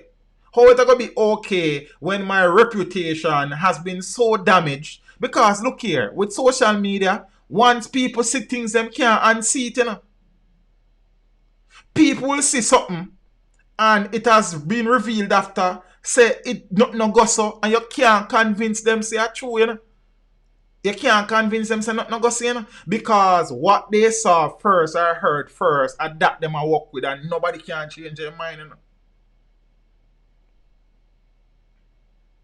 And I have seen this happen too many times. Mark, you may not watch the videos, but you know the videos will pop up, or people will send them and you see the titles them. You understand? I have had to speak to people who do this YouTube thing about them very same things already, You know man good as vex, but at the end of the day still you try to help a man. He probably not see it. Because probably all him see are $signs. See? But youths when me think me can talk to, me link them and me say, brother, here what go on say. Me not tell you how to do your thing, but you go about the thing the wrong way. Yes, you want people to click on your video. But also, are you not interested in developing a reputation for the long term versus the short term? Some people don't look on the things. So. Some man just want to get the most views and the most like. As a one video me do. Like one single video. One. You understand? And remember, you know, me is a man where if me say me not do a video, me not do it, and nothing can get me to do it. Some of the biggest things on what them say the hottest thing about there, me not look at them because me not interested. We are playing with people's lives out here. I don't know where them get the youth driver's license from and start circulate it. And you know the worst thing about it? When these things happen and the man them do videos, no man no come back come do a video and try to correct what them do, you know. You will have man will come out, Zine, and start cuss people and know people bad mind and some bad mind vlog at this and XYZ instead of trying to correct or apologize for the mistake that they made. Even though many times it's not a mistake, them just want to make a video. Like, I see some title about the plane crash video. Police arrest 3 men who were on the plane and 6 guns seized. I mean, I say, when that go on? When them something happen? You understand? Like, I see some title sometime on some video, I say pop up. I mean, I say, hold on. I see them story this when me cover. Then I get the information from. See? But then, the man will continue to make the video them because you click on the video them. I'm not asking for support nobody thing, you know. I would have never tell you that. But we are the what? No, we. Because I mean, I have no time for just my eyesight for foolishness and my ears for foolishness. See? Uno, I make them people relevant about it. Because if you never click on the video them nobody wanna watch them and them not dead for hungry run at some part run at some place. And when I say that, I'm serious about it, man. Because some of the man them for go, man. And I've said it before. As YouTubers, I prefer to call us that, we have an audience and we have a responsibility to our audience.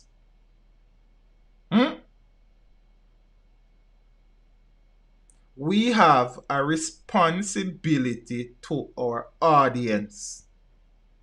Whether you believe so or not, we do. And me not tell a man say, you know, if you try to make money. See? But me say this. I don't do the gossip. I don't do the sauce. I don't do the clickbait. I don't do the sensationalization. I don't do falsifying any story. And I make money. So why we can't try and make money that way then? But again, I guess some man just I look on this, oh, me I eat a food and I eat that. For me, this is a business, you know. This is my job. Though not full time as yet. Possibly will be one day. So me try to treat this as a long-term project and not no short-term gains. You understand what I say? So, and the truth is that the youth them not understand what them can probably do with that something here if them treat it properly, you know. You see? But then you go talk, you go hear so teach them bad mind for what, brother? Me can't bad mind you in my class or you in my league. How me go bad mind? We not depend on that level there, bro. There is no YouTuber like teach them. None. And no level. Because I stay in my own lane. I do my own thing. I don't watch the crowd. There's none like me. And I say that proudly and boldly. We don't even have to get into any intellectual capacity. We don't even have to touch that. There's none. With the versatility, none. With the appreciation for the responsibility we have to our viewers, none. To not get caught up in the hype and running down every dollar, none.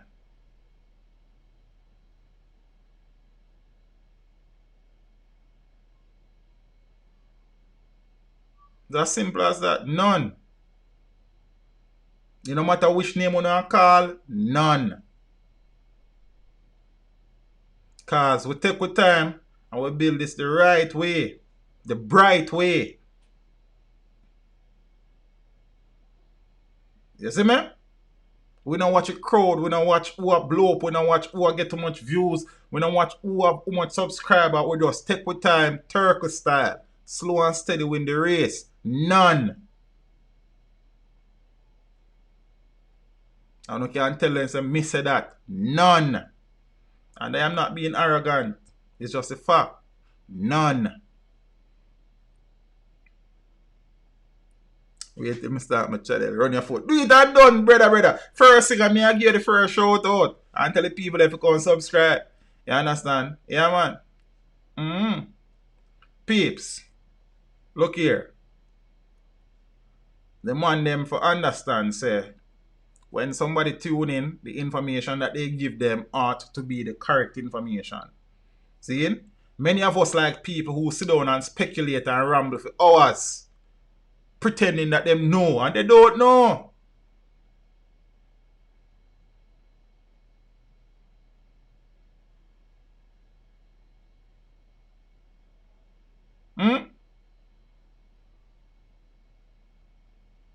Look here, man. We need to take some responsibility for that social media thing, you know. Because someone now got to take no responsibility or hold themselves accountable. Now we have to stop click on foolishness, man. I want to know a foolishness, you know.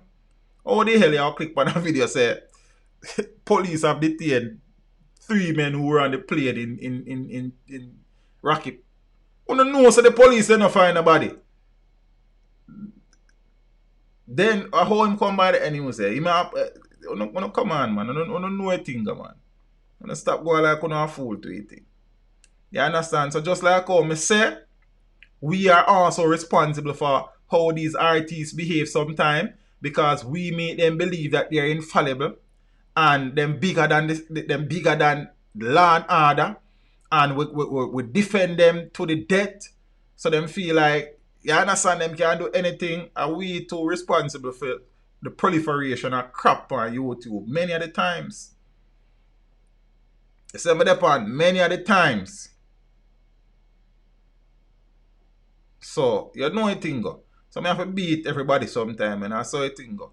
You understand me? I say, yeah, man, finger mash not cry. But I don't play away, I play a true to attack. You understand? I don't have to stop them something here. I see him, so when the shooting is going around at Horizon Park, I see man run come. I say this a man is responsible, and a taxi man a drive about here. You understand? Man fear for in life. I see man get shot already. I see people run go do video house. Kengdan was murdered. Like, I can't understand this. Me first upload. So what? Look how much time I upload video first, and me upload all 1 week after any video big and phone said we. Take your time and do the right thing. You understand? Because I know someone who watch the, you know, so I want to listen, man, and learn. If you feel offended, that you me attack.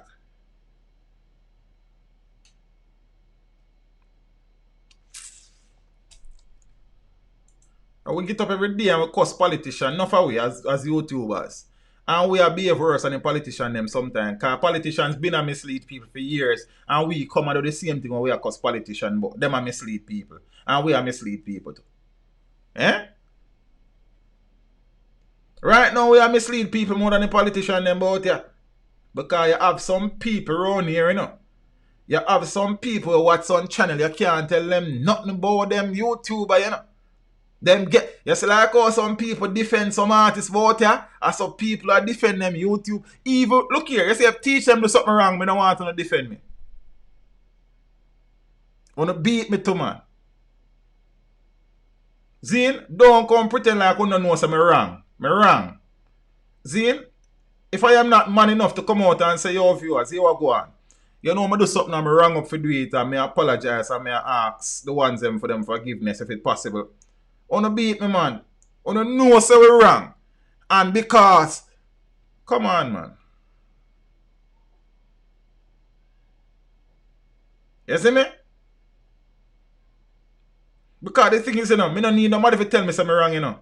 Me gonna be the first man to tell us, yo, me did wrong. Because me know when me wrong. Tell me no fool. If me do something wrong, me know say it's wrong.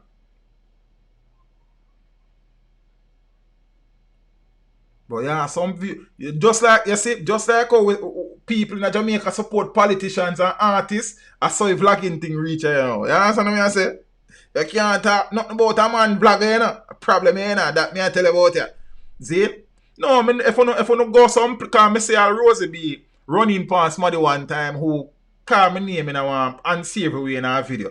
You understand? I say, yo, if you want to mix up, you need to go over teach them. Like Rosie be have to run in. No, them running the different, because you know, teach them not do mix up. You have to defend the teacher. Then what you mean? Then me no want you running if you're not defending upon that level there. But if you know say something wrong and you go defend me, then me no want to defend the family. Tell me something wrong too. And don't make me believe like say me not capable of doing wrong. You understand? Yeah, man. Watch out now, peeps. Make we move on. Wanna stop share people picture and then sit now. Wanna know say people them involved in nothing. See? You get your share it too. You don't even ask no question and try to find out. You know how many pictures me get and how many videos me get and how many voice notes me get on a regular. And I just sit down with them and I wait and I say, oh, let me see how this work out.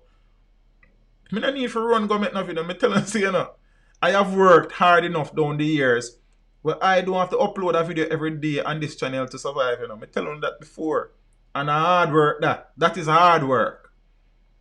Because the channel is at a stage where the channel can take care of itself. You understand? You have some people, them have to upload every day because, you know, them upload a video. Yes, you might get some only views up front, but then it just done one day. You understand? While my videos, them people are watch them day in, day out.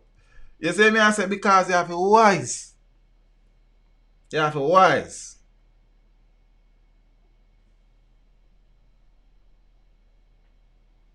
Blessings, you know, Ryan Mice. Blessings, family. Give thanks. Appreciate the support. You see me? Why some man a run for have the art video today? I want to have the art video for the next 2 years, 3 years. You understand what I say? It's like some man a run down dance hall and them are the artist thing.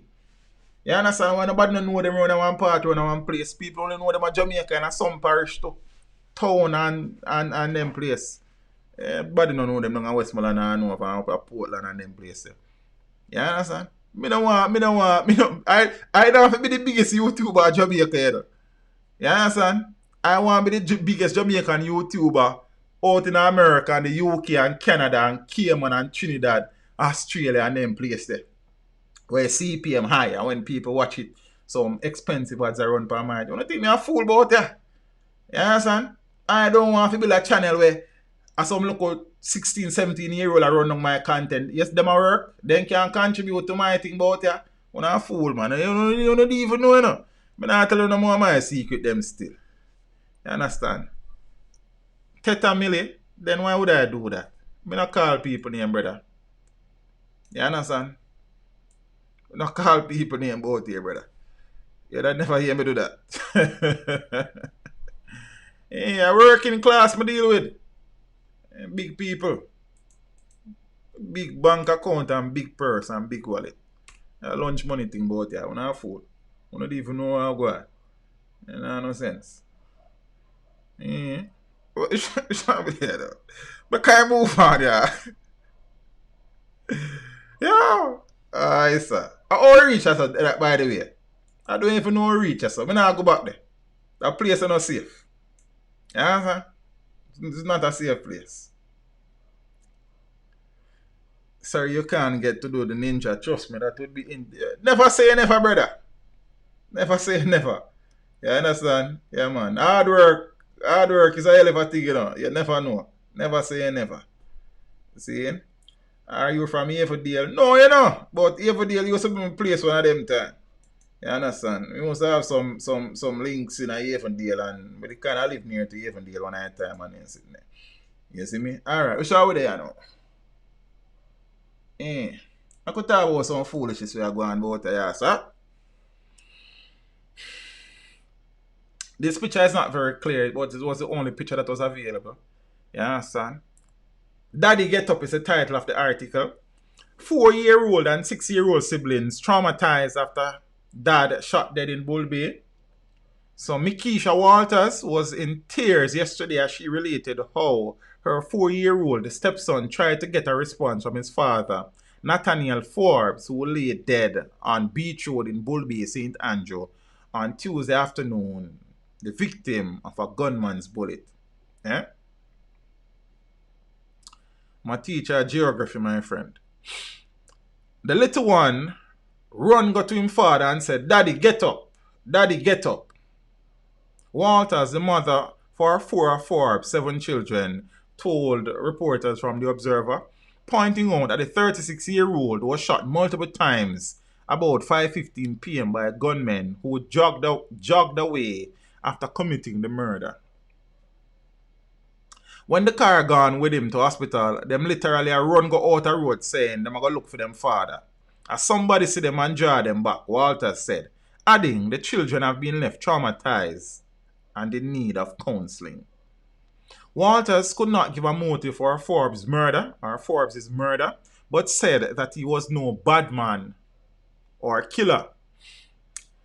Her claim was supported by residents who described him as a peacemaker in the area. Forbes, also known as Beanie Man, was one of at least 4 persons murdered in Bull Bay over the past week. So Superintendent Tommy Lee Chambers, who heads the East Kingston Police Division, said that a gang which has been plaguing the area has been embroiled in a deadly internal conflict. The feuding has extended beyond Bull Bay, with the murder of a man in downtown Kingston who was a resident of Bull Bay. Friday alone, you would have had 3 persons from the Bull Bay space being killed. One was killed in the Kingston Central space, and 2 in our space. Tuesday now, a man just walked up and shot this other guy, who they said switch allegiance. This was on Beach Road. We are trying our best to contain what is going on there, Superintendent Chambers said. So this is the same man where his children's mother said him not involved in nothing. The residents them say him is a peacemaker. The police them a say he was accused of switching allegiances. So I don't know. You understand? He said another murder was committed on Wednesday about 9 a.m. and the victim was a man who was walking on Greenvale Road when he was shot dead by gunmen. Now, residents told the Observer that Forbes may have been killed because he refused to choose sides in the gang conflict. They also said that for almost 4 years there had been periodic violent conflicts in the area. An elderly man An elderly man shared that thugs were fighting over nothing sensible and described them as a generation of vipers. He too described Forbes as a peacemaker. Now, according to Walters, Forbes was the main figure in the community who everyone would turn to for a peaceful settlement of any dispute.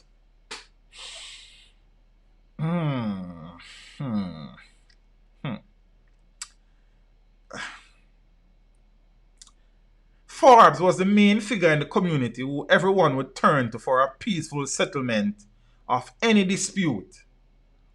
She said many labeled him a Don, but that, she insisted, was not so.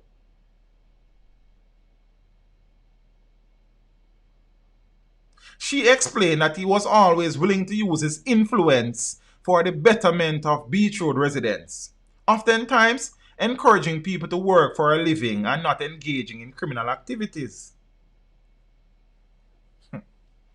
He was the man where hold the place and them kill him, leave him youth them. And him make whole heap of bad things that happen. Him quick for say leg of that. I don't know him as any Don. He was just a person who show respect. So people give him back respect. Him not gonna do anything to go to prison, Walter said.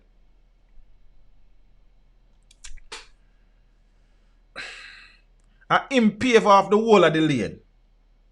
The gully did broke way and the road did damage. He has friends from cement company who would patronize him and would deliver cement for them to pave the road without any money and no help from politicians. Them man there no support extortion. You couldn't go in a nobody house and do certain things. And he did that without having to kill anybody, she said, insisting Forbes advocated peace and community building.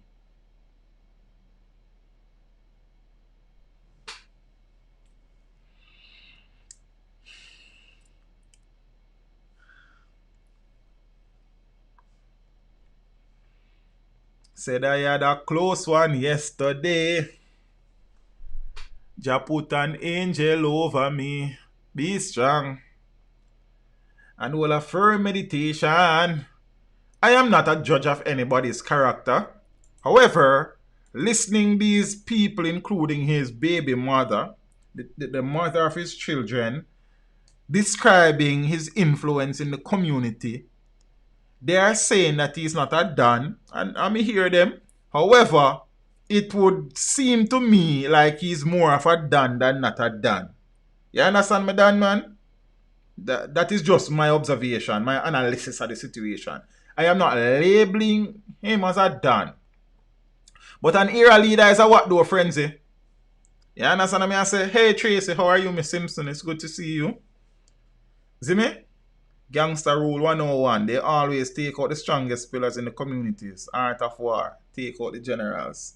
Alright, Shang Tzu. I mean, just listening, and as I say, I not labor the youth, Zane, but just listening how they say he go about doing things, and if you pay attention to some little nuances in the story, then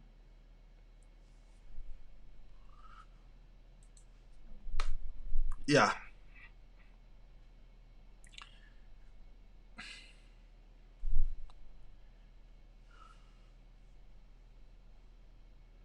What kind of work him do?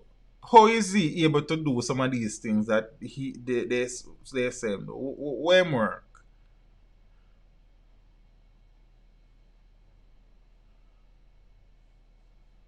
Yeah, son. So okay, Miss Simpson, it is good to hear that.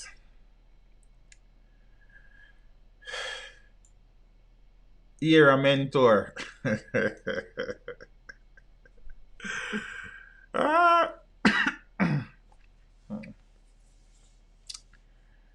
Must be a CEO for do all of that and have 7 children. Yeah.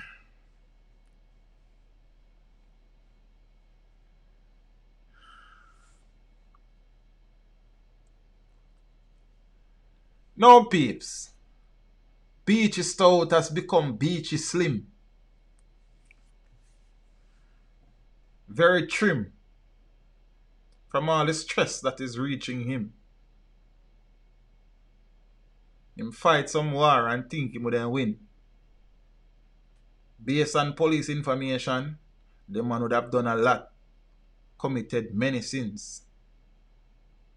Apparently, he thought he was above everything, but now, everything catch up with him. Police hold some man and them start sing. 2 twos police go for him. Him think him did couldn't lose, but him never know him not go win. Alright, never mind. I just write a poem in my head, like, you know what I mean? You know some artist clash for a spot. You understand? Yeah. Beach make me get preachy. You understand? Yeah. I don't even know. Good night, Camps. It is great to see you. I trust all is well. It has been a minute. Yeah. Oh, nobody no cut out my poem, you know. Them people are not easy, you know. You understand? No, Beach is proud. Beach is stout. Beach is clout. I don't even know. Beachy.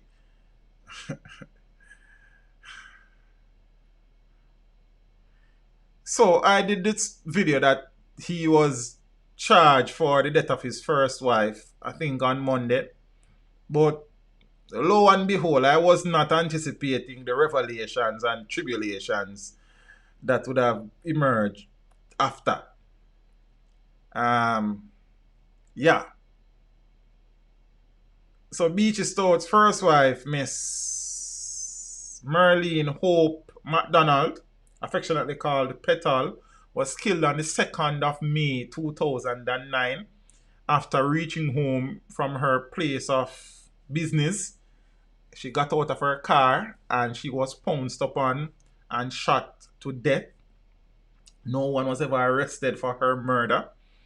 Crime Stop and concerned citizens had put out a $2.1 million reward for information leading to any arrest. Nobody was ever arrested. Now, Beachy Stout would have remarried, and his second wife,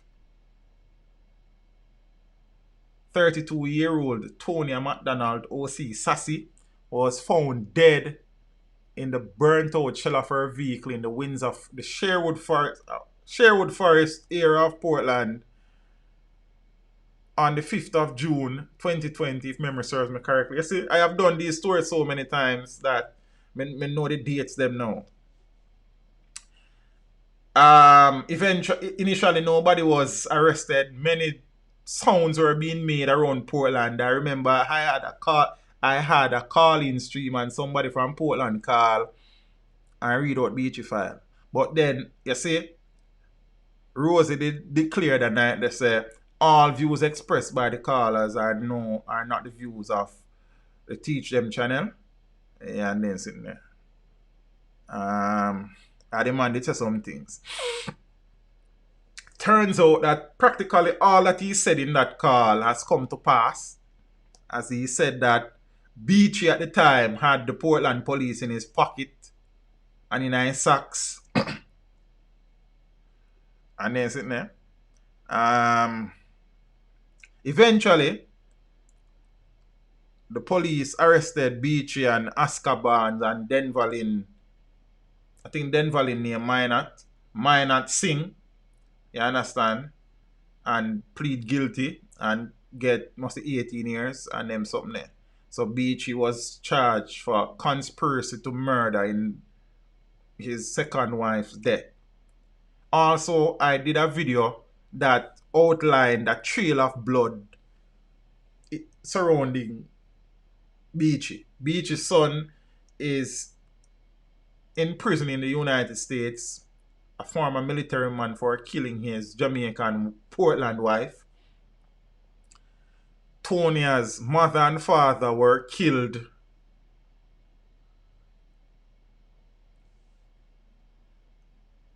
by the gun.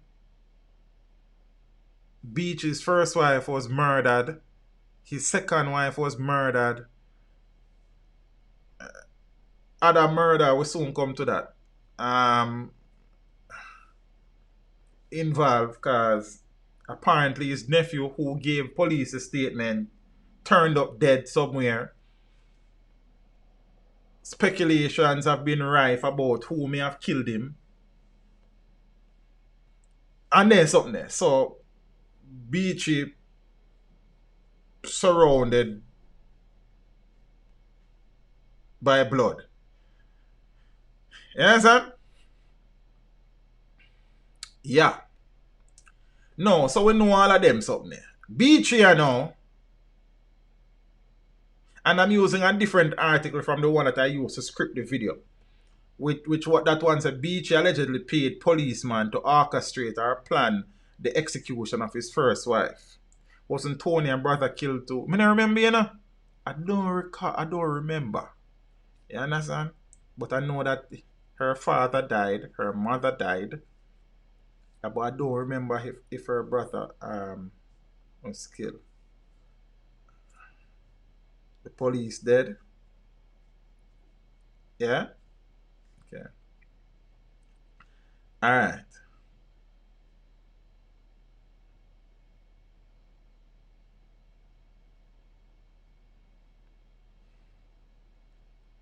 Beachy Stout turned suicidal after ordering his wife's murder. The court was told. Teach them he was killed too. You mean Tonia's brother or Silver Fox?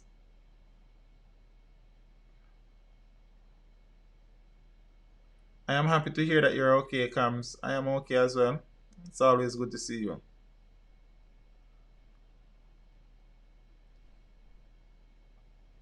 That is the unfortunate reality in the Andre.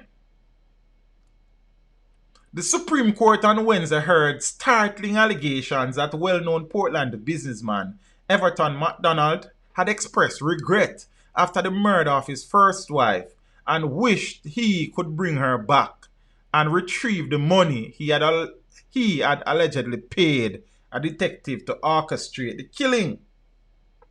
Okay, her brother, okay.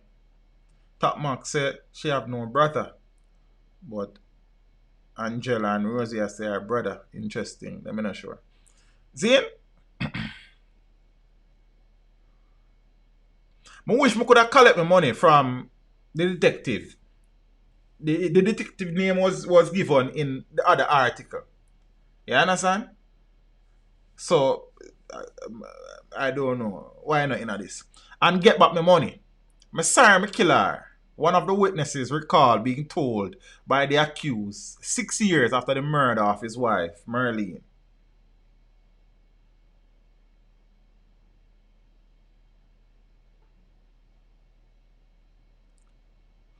McDonald at the time was reportedly complaining about his second wife, Tonya, who he claimed was running up and down with all kind of gal and boy and was disgracing his name. The cop did teach. Some here.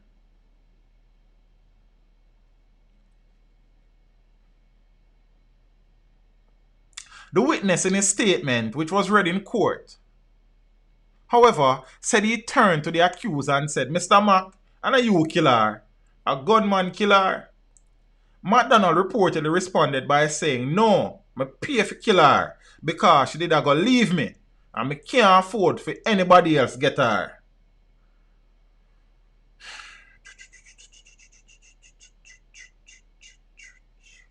The court further heard that McDonald, on another occasion in 2017, again told the same witness that he regretted killing his wife.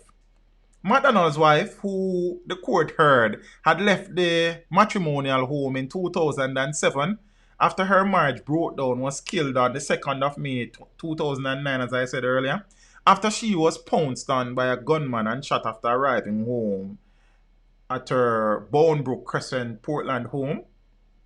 As the allegations unfolded, the court heard that McDonald had suffered bouts of depression after his wife left him and had attempted to take his life on more than one occasion. According to one witness, McDonald's suicide attempts continued even after his wife's murder. The witness in his statement said that in 2017, he went to McDonald's home to make a delivery and found him partially unconscious, locked in his car with the window wound up and the engine running with a water hose attached to the muffler, pumping carbon monoxide into the car. According to the witness, he shook the accuser until he revived, and he started crying, saying, "Me can't take this no more. Look what my life come to." The same witness the court heard on another occasion in 2017 was sent by the accused to purchase rope and gramazone. You know, a weed killer, but he disobeyed and was cold dead. Another witness, McDonald's nephew, who had reportedly noticed McDonald's depression spells after his marriage fell apart, said he took his uncle to see his Obia man after he showed him a ladder perched under a tree and told him separation harder to deal with than death and that he was going to hang himself.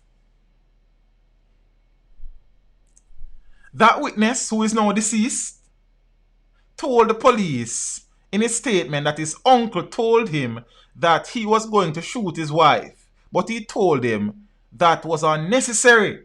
So the nephew who gave this statement is also dead. Apparently he was killed. By whom, I don't know. So nobody asked me. Don't see me a crime scene investigator. As the allegations were read aloud in court on Wednesday, MacDonald, who had appeared before Justice Vinette Graham Allen via Zoom,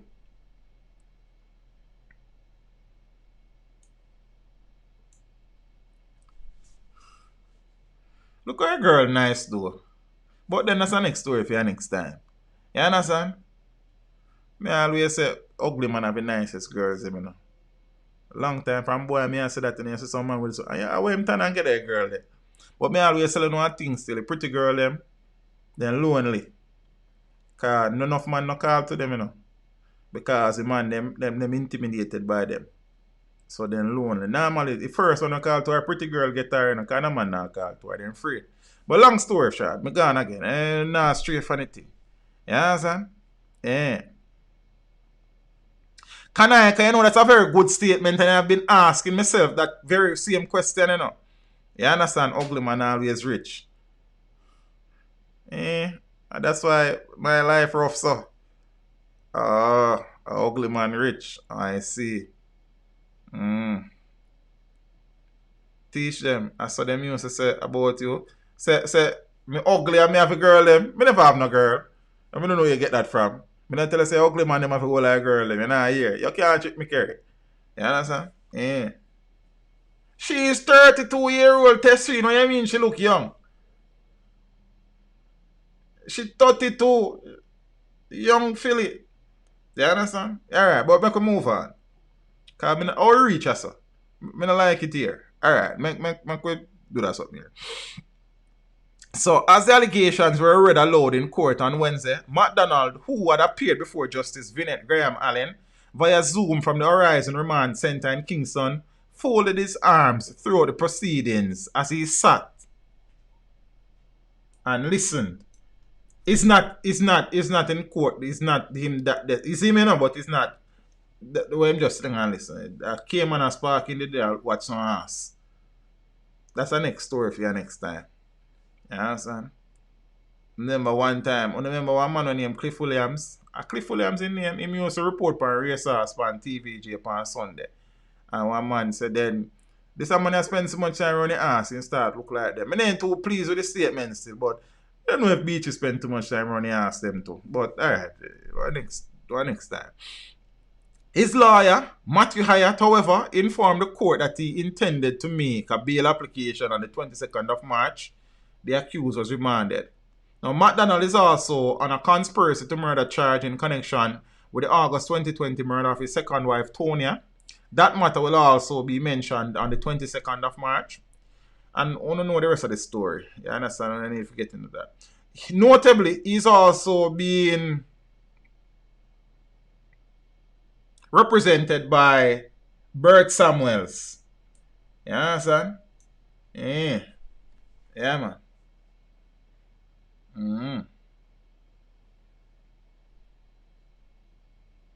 The Beachy guy looks like one of my former high school teacher. But you're lucky ass. I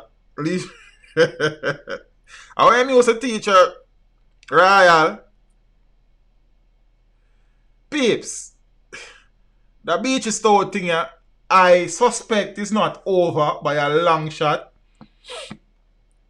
As if you have been paying attention, the police said that even while they were probing the murder of his first wife, they were also probing a number of other murders that he may be suspected of being knowledgeable of.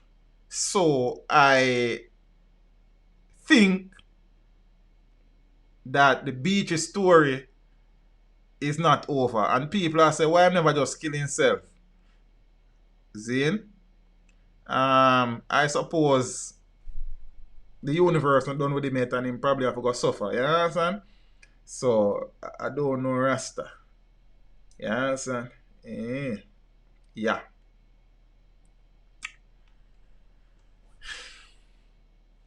But apparently, as I said, my understanding, with my ears on the ground out in the street, is saying that from the first wife was killed, words were going around saying things. As a matter of fact, allegations were being made in relation to the police officer who was mentioned. And, but if a police is allegedly involved in a murder, it is very hard for investigation to unearth anything in that case, because if the police them from a station or the police they investigate and him can observe and see every stage of the process, then Zane and thing, there were rumors going around when his nephew died, suggesting things. When his second wife died, there were rumors circulating, suggesting things. When Tonia's parents died, there were rumors going around suggesting things. So I don't know. You see me? We not talk or we can't verify. So we just wait and see how everything unfold. You understand? But Beachy thing rough. You understand? And see him try to kill himself on numerous occasions according to the statements. I guess the universe said, brother, no, you're not get to so easy. Not kill himself around here, so you shall suffer. I suppose. See him? Them man just don't know how to sustain their marriage. But for now, if you was a man with 100 and you married 120 a year old woman, it's what you think going to happen. You think you shall live happily ever after? As long as you live, it will never happen. You can be 100 and think you're going to marry 120-year-old girl. You understand? Then she married her great-grandfather. That's the first thing. See? She I go on roll with fear crowd. Well, film crowd ask them want to watch race and play golf. You understand? And go fishing and then sitting there. While she want to go party because she hearty. What you think I got? See? Him want to watch news and she want to watch blues. But I'm just saying, they think about it like, it did not going to work. No, Jerome. I not talk about Beachy personally when I say 100 cylinder Jerome. Me just, you understand? But just make a point. You see? So, if man them out there, I understand why I don't like young girls. But say, young girls like young boys. Them like the older men them because the older man them have a money. They can take care of them. You understand? So, but the truth of the matter is that a man at 100, or am I got sexually satisfy one girl at 20? Then that don't make no sense. Zane? Me know 20-year-old girls. And them is not very easily satisfied. And me is still upon a local age. You understand? I mean, I say I can't satisfy girls, and I'm just saying, me know girls. You understand? Them very draining like. Yeah, man. You have to fit. Viagra and 100-year-old art no work out. You understand? No 100-year-old art can't have Viagra. You think Viagra, boy, I think? Not that me know anything about Viagra, you know. Me just say. You understand? Because I know, I know very well. But here we go. I don't stop joke out Beachy thing. Because Beachy thing is a serious thing. You understand? Yeah. So, I don't know Rasta. But apparently, look like the Empress did love Beachy still, Tonya. She always smiling. Every time she and Beachy take a picture, she a smile. I never see she look sad. You understand? See, she a smile. So me upon smiling, all of the picture that I have with she and Beachy, she been a smile. She can't just a smile all the time, so. For the camera, she must be happy sometime. You understand? Young boy take Viagra. I don't know about that test rate. Yeah, I cannot speak to the Viagra thing. You understand? You see me? So, yeah.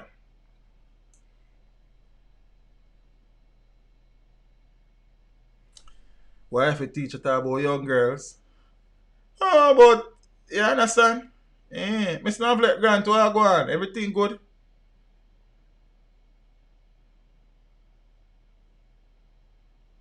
$40 are the new 30 and $50 are the new 40. $100 are the new 90. Okay. Teach son, Miss Nadine Anderson. I'm not surprised I used to that. Nah man, we not use a Viagra man. You understand? Not yet. You see me? I don't even know Viagra looking at real life. Me only you say blue.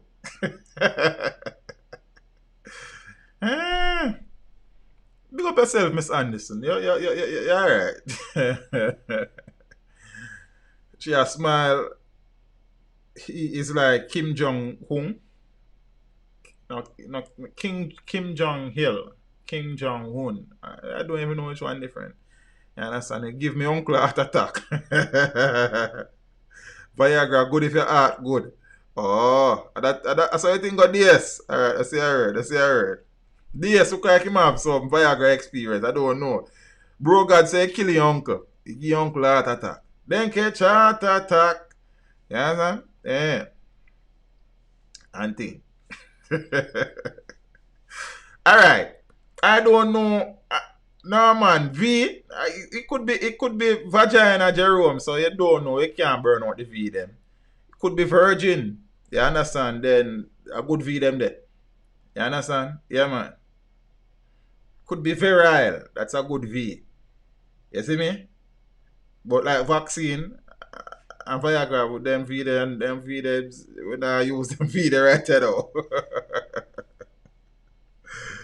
Oh, alright, Teddy, yeah man, everything good. Because I don't have time for you mix up on food talk. I see what you there on from night still. But you're a big man, fam. Big up yourself. You see? Yeah man. Alright, Vim, Vigor, Vitality and Viagra. Who you voting for? Leader.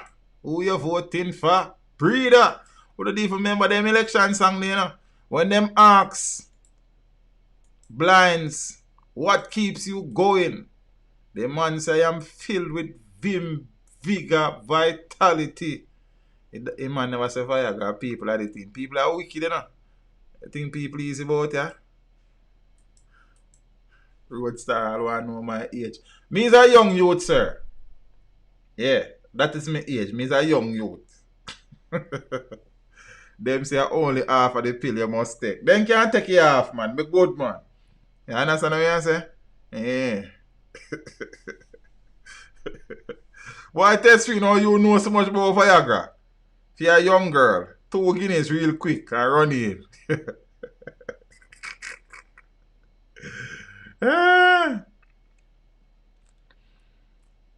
We say looking at the crib.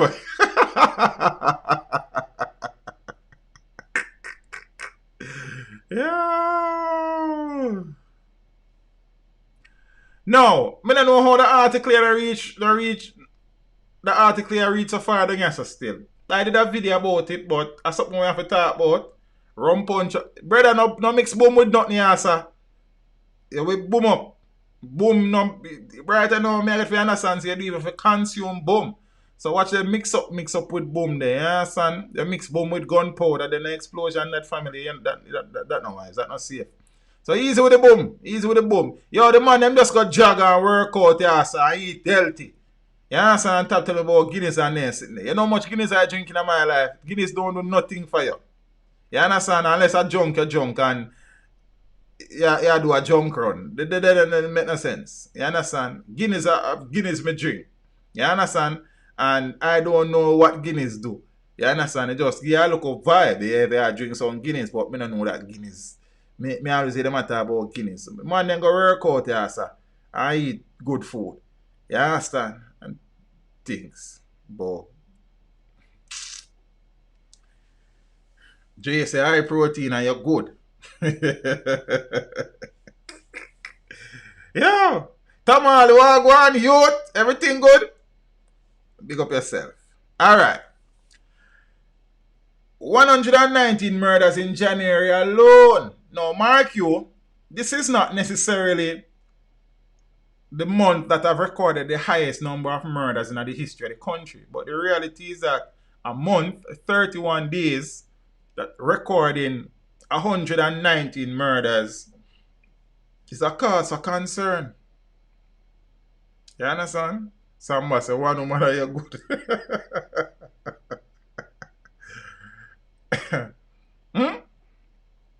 119 Jamaicans have been murdered across the island in the first 31 days of the year.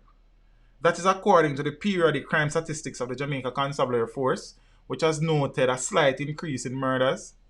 Now, for the month of January, the JCF has also revealed 112 shooting incidents, and murders have increased by 2.6% when compared to the same period last year. And thing.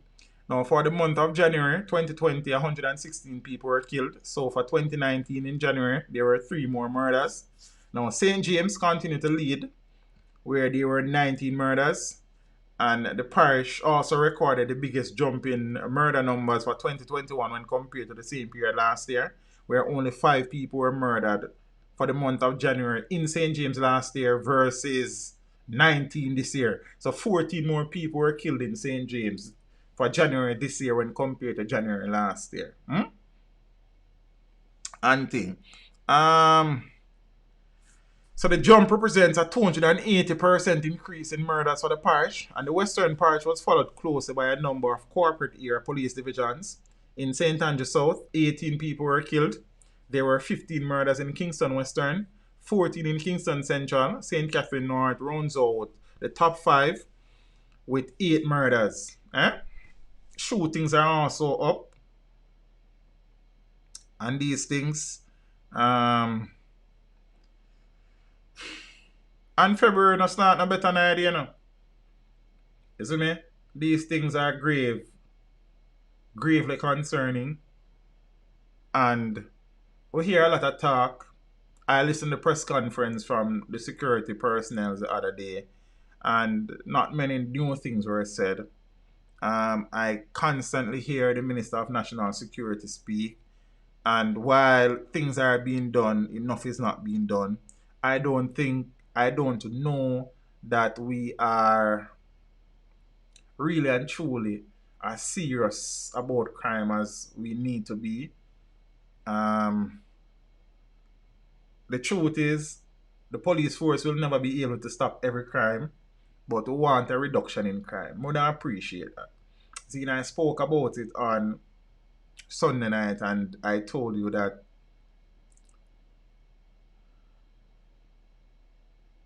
I was exhausted physically, emotionally, mentally from covering these stories. Like, I'm just tired, family. So right now, see more of them, I'm just a cut and go through because I love in my heart. Maxfield Avenue war still wages. Yeah, really wages, it's rages. 2 more injured in latest shooting. 2 men were shot and injured in Rome, a section of Maxfield Avenue, in an ongoing war that has been plaguing the community for months.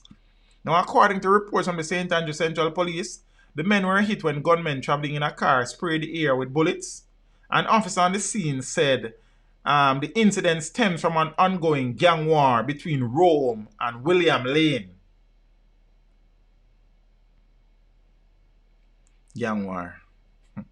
There are a lot of law-abiding citizens living here, but there are also those who are hell-bent on breaking the law.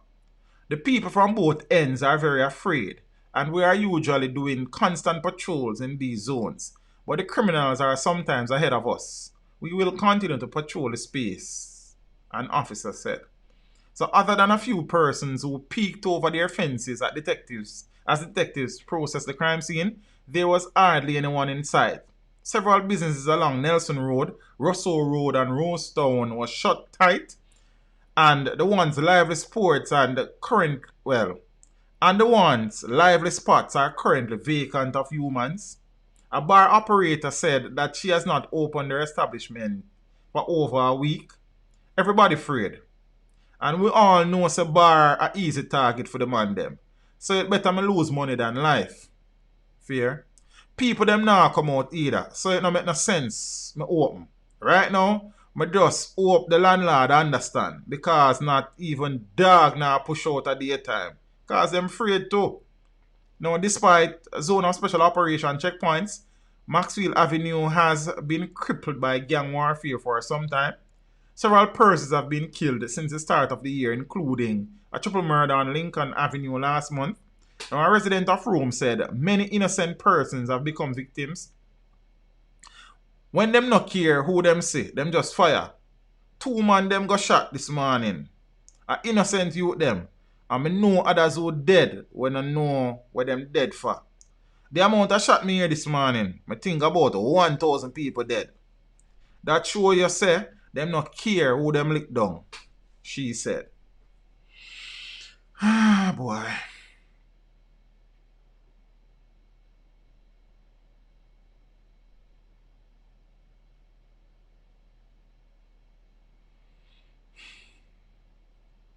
Yes, Finai, that is so true, you know. It's a civil war, really, you know. You understand? That is what it really is, unofficially.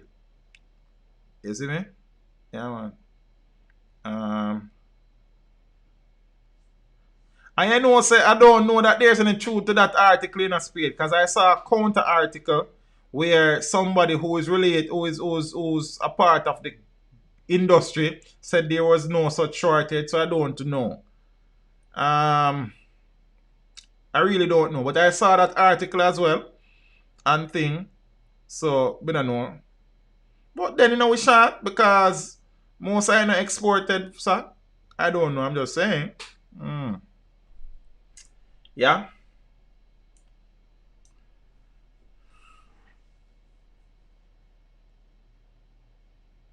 Alibaba.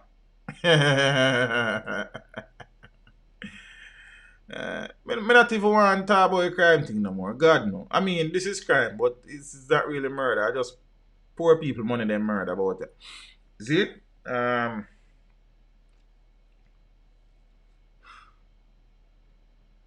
Georgia. No.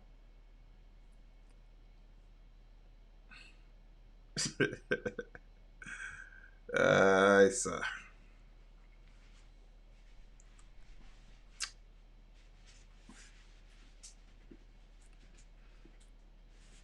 I don't know when me touch any topic and me get cross. You understand? And the spirit of crossness just descend upon me every time I see them people here. See, especially the fellow in the cap. You understand?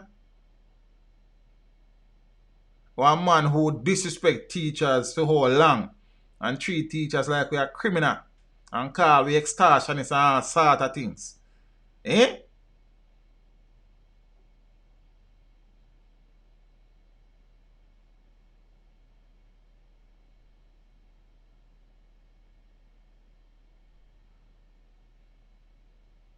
Ruel, Reid and his co-accused have been fighting tooth and nail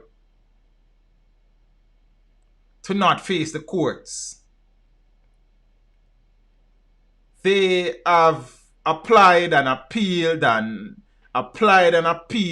at every level to have the matter against them thrown out because of so-called technicalities, saying that the FID officer who arrested them had no arresting powers and that the FID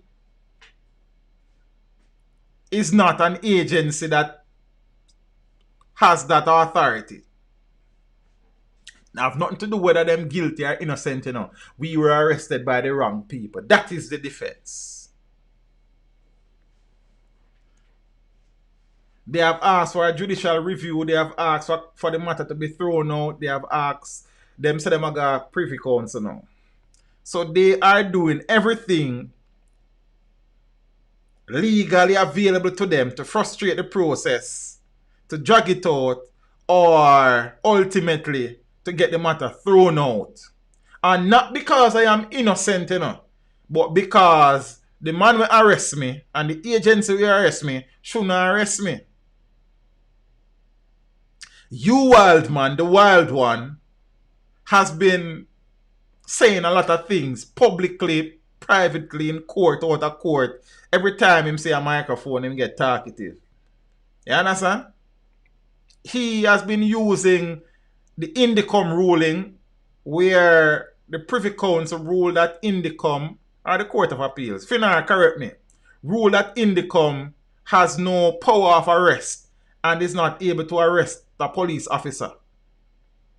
And they don't have the power to prosecute a case either. Yeah? They are saying that similar to Indicom, the FID don't have arresting powers and a bag of chips. While FID is made up of police officers. And if it's a police officer in Jamaica, it means that you are able to arrest somebody. They have the powers of a constable, means that he's able to effect an arrest if an arrest is to be made. So me still can't see through that.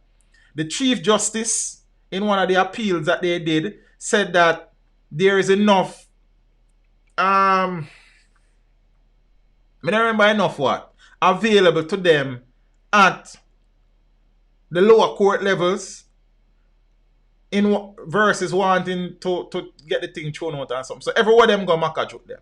Long and short of the story is that the latest court ruling has stipulated that they will have to stand trial.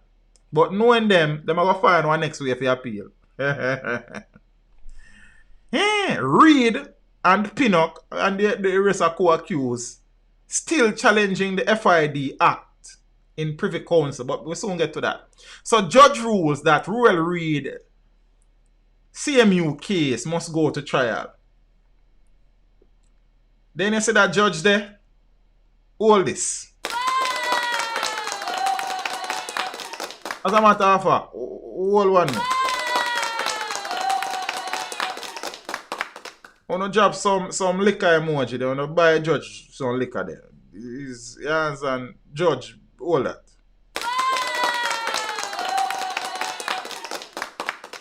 Yeah, man. Big up a judge. See?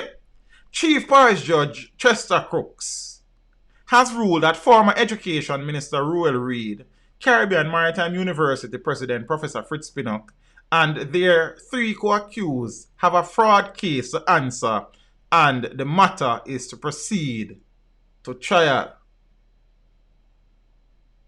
Jamaica is not as bad after all. You understand? What you mean, Xavier? Right there, them there.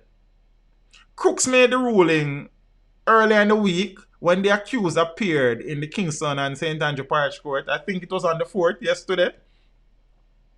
Defense attorney Hugh Wildman had argued that officers from the Financial Investigation Division had no authority in law to arrest or bring charges against the accused. A police work over FID, you know. Some of them, you know. So them can't arrest nobody about it. Them are not police. Them are FID people. You know, say that's why man say about it. See? So we don't know the situation. The matter is set for a mention for a case management hearing on the 27th of July. What a long time that. So Reid and Pinnock still challenging the FID Act in the Privy Council. So former man Ruel Reid and Fritz Pinnock are pressing ahead with their challenge of the Financial Investigations Division Act, under which they were arrested on fraud allegations in 2019. Attorney Wildman made a disclosure, sorry guys, yesterday after Chester Crooks, the chief parish judge for Kingston and St. Andrew, declined to dismiss the fraud case against the men. Wildman had argued before Crooks late last year that the case against ex-Senator Reid and Fritz Pinnock, who is president of the CMU, should be dismissed as the FID Act does not empower the body to make arrests.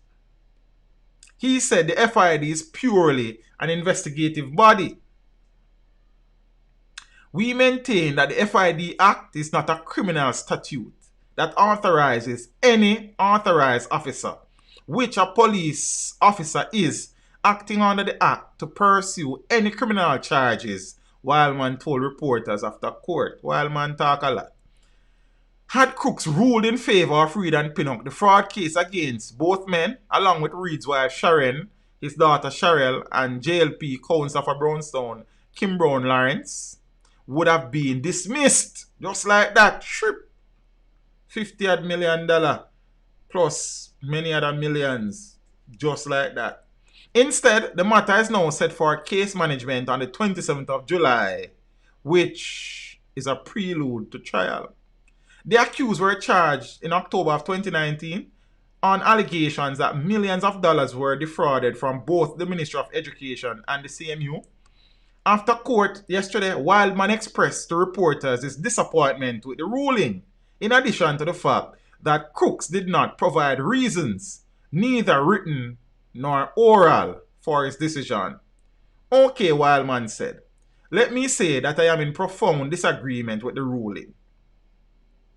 Having presented some serious legal arguments over the past months in this matter, one would have expected that the learned parish court judge would have had some written reason for us as to why he ruled against us.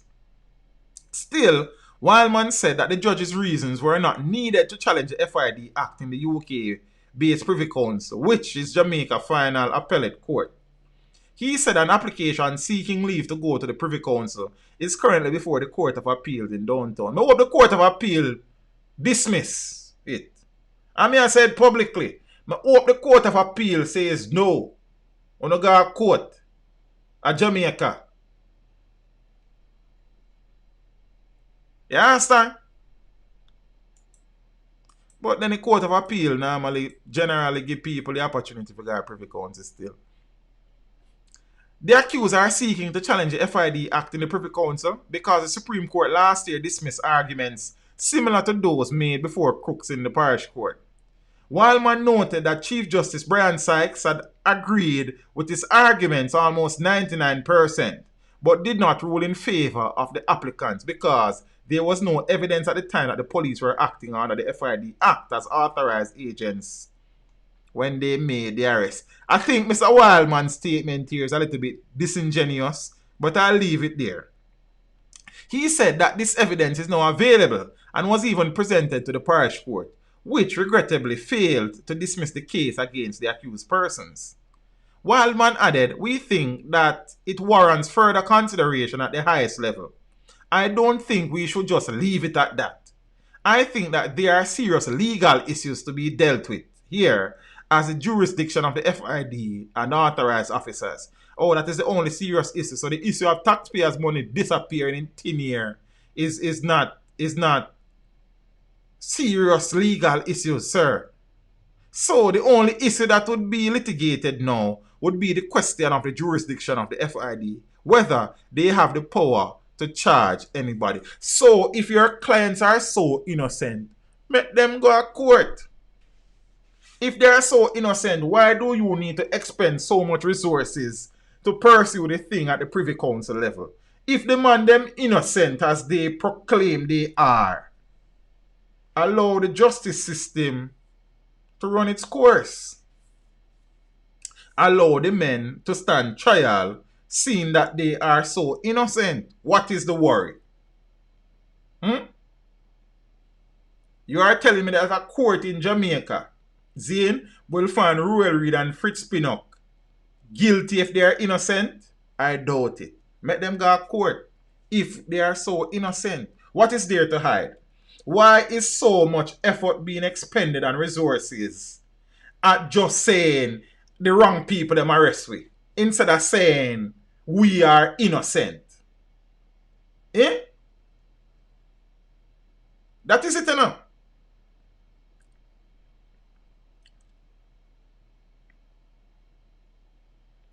Finar said there are no legal issues here. This is a done deal. The statutes, the FID, JCF Act are very clear. But the man, them a police, so I don't know how them a say, you can't arrest me and he's a police. A police can arrest you when them dey on duty or him off duty. And if him a work for another agency, Zine, under his responsibility as a police officer, why him can't arrest you? Me is no legal luminary, you know. I mean, I'm no legal expertise. But I think me have a little bit of common sense. And a little bit of common sense, they would then tell me, say, if a man is a police officer, working whether up a FID, working run wherever, as long as there's a police officer, Zane, and you are an active member of the force, whether you're assigned to a different unit, yea or nay, you have the powers of a constable, and the powers of a constable including the powers to arrest.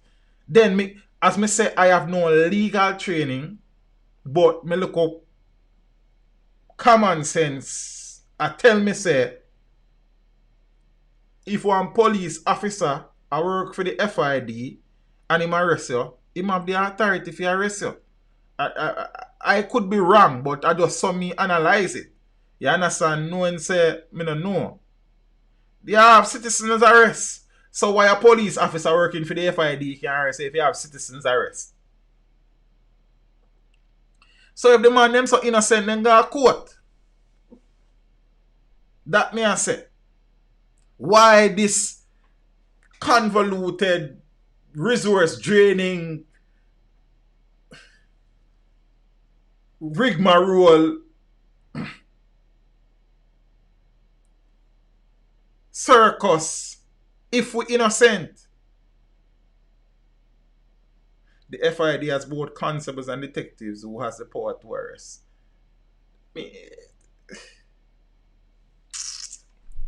Big up to the justice system. First, people that say no arrest now go make. Arrest make. One tick.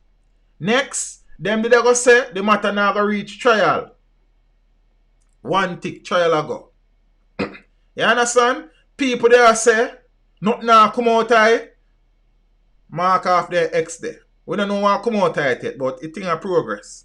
We have to give thanks. We have seen where politicians before would then just apologize and resign and everything good. You understand? Teach them, it seems they have no faith in the justice system to prove their innocence. Obviously. What is so scary about going to trial if I'm innocent? That is what me I try to figure out. Zine? You understand? So, kudos to all the judges who have presided over this up to now. It is important that this case is terminated through the right challenges, irrespective of however it ends. It is a sign that, no matter who you be, well, kinda-ish, you will be held accountable if you are found to be involved in tomfoolery. It is a sign that nobody is above the law, but then again, kinda-ish. But yeah, if you don't get what I say, they have a lot hiding, but what is in the dark must come to light. I am happy that it is going to trial, as it should go. There shouldn't even be any question from before. You understand? But when you have money, you can try to frustrate the system still. You understand? Them say them a got a privy council. I hope the Court of Appeal rule against it. See me? I never hear the man them say them innocent one time. All me hear the man them say are the wrong people, then lock them up. Then you say a joke business. Eh? No. I have spoken about this situation before. The Mavado and the son situation where Dante Brooks was convicted and this to be sentenced on the 10th of March. I have made my views known. I have stated how I feel about the whole situation. And The lawyers, led by Peter Champagny, has publicly stated that they will be appealing the verdict. The child's, well, not a child anymore because he's 18-year-old. Dante's dad, David Brooks Mavado, has spoken publicly about the trial, the outcome. And unsurprisingly, he has sought to ascribe blame to everybody involved, from the witness to the police to the judge to everybody. And the truth is that this is one instance where all Mavado for glad to me stop the video when me share my opinions. Because I wouldn't get a beat and you wanna pretty. And it is not, that beating would not be for him accusing the police of being corrupt or the witness for being a liar or whatever. It would primarily be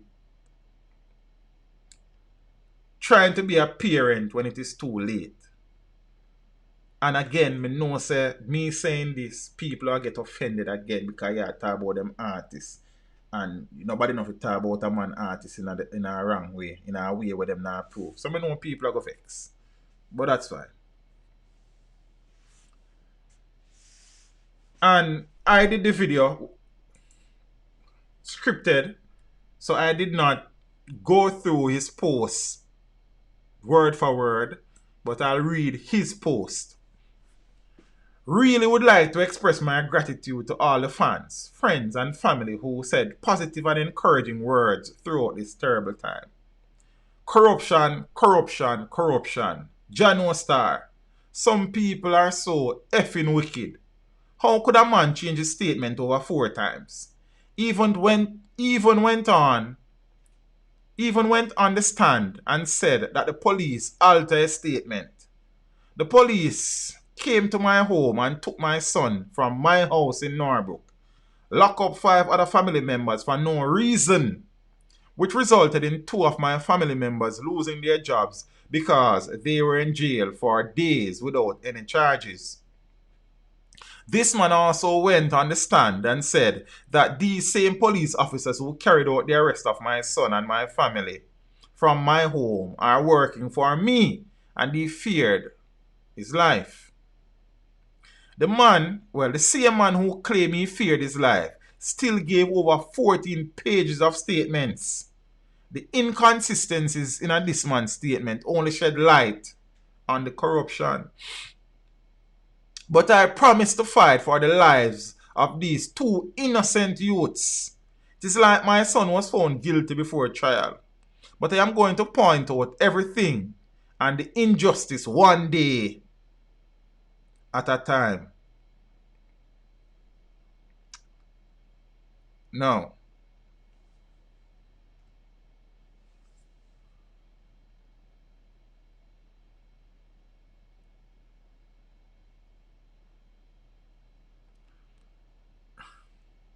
I suppose a father will be a father at some point, or a parent will be a parent. Based on how everything unfolded, I suppose this is a very unfortunate statement, Zane. And again, when Mavado posted the statement, everybody was beating the system and beating the police and beating the witness. The man will lose his son, Like the man's son never dead, The man's son, I not dead, him dead. I run away, him not dead. Zane? So the victim's family gets no love. None at all, because them not exist. See, them not have no name. Them not no body. So, yeah. But thank God they still have sensible people out there. And I would have been perusing the comments under the video on my channel. And I realized I would still have sensible people out here. You understand? And as I said before, I would never celebrate the demise of anybody. Zane? But if a man is involved in something and it is put in front of the courts and it is the court's purview that the evidence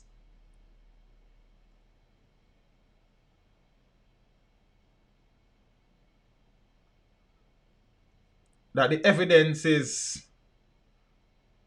of such where a conviction should be made, so be it. If the evidence is not sufficient enough and the matter is thrown out, so be it.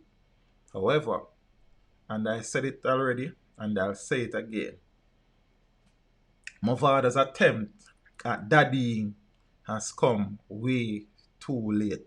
And who vexed about that? You could have vexed till your boss. Perhaps if Mavado had shown this amount of interest in the youth when he had the opportunity, then he would not have to put out a statement like this. Whether him write it or nay, that is inconsequential. And that is the reality. That is, well, my truth. And as I said, people will be offended, but I couldn't care less. You understand? Just the reality. I'm telling you, son, if you learn to tell people when them wrong, say them wrong. You understand? So, he's out here now painting a picture of the JCF. And chances are, the man them probably do them investigation and the evidence was there. But DeAndre is not the judge decides say go and be a judge on the trial. You know. It is normally the accused in the case who makes that request. You know. So I am thinking that it is his defense team that requested a bench trial and not a jury trial. And the next thing, if it was a jury trial and he was found guilty, then what? The answer, what would I say? I should have a bench trial, I don't understand. See, there are two options constitutionally available. A bench trial, which is a judge only, or a jury trial, which you are tried in front of your peers. And they analyze and decide guilt or innocence. See? So, I don't know that the court would have imposed, say it have to be a bench trial. And I am sure that Mr. Champagny is savvy enough and experienced enough to decide whether or not that was the best option at the time. Because they may have gone in and saying, okay, there's no jury, so it's just a judge alone, so maybe we can take a chance here. So that's a possibility too. You understand? So saying that it shouldn't be, I think it is a defense team who makes the request for a bench trial or a jury trial. I could be wrong. Finar, help me out with that now. So let me know. That Gene at the board, some could ask me that. He probably a listen still, but we don't see him in the comment. His father's profile would have been blamed if a jury found him guilty. Interesting point. Interesting point. As I say, perhaps if similar efforts were made at being present in the child's life in a meaningful way, then we may not have reached here. Sometimes the truth is just hard to swallow. Not many people is willing to say it, but that's just the truth. You understand? And it is what it is. See me? If you were so supportive, you should then come support your son in court. That's what I think. Again, but let's go.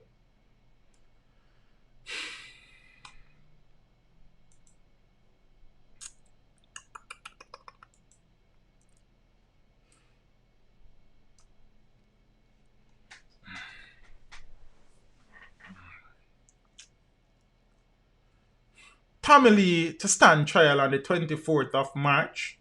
So dancehall entertainer Tommy Lee is scheduled to stand trial on gun-related charges on the 24th of March. The date was set on Wednesday after a judge rejected a bail application by his attorney. The office of the Director of Public Prosecution also opposed the application. And Tommy Lee, whose given name is Leroy Russell, was charged in December last year. So he was allegedly found possessing an illegal gun and ammunition during a police search operation in New Kingston. I don't know the rest of that story. So he was remanded.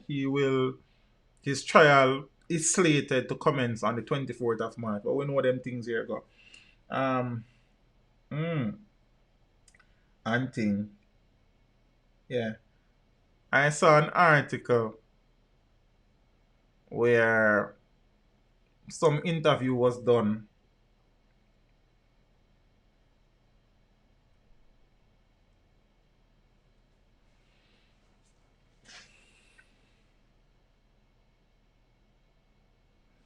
with the management team of the artist, and they were saying that them just have to take the blows them as them come, day by day. The artist is in supposedly good spirit, and I don't know. Zine, here we are again. You understand? Tommy Lee has had his name called so many times before, whether in innocence or guilt. Tommy Lee has had so many run-ins with the security forces, and Tommy Lee, according to the information released by the JCF, was found with a gun in his waist. What a waste.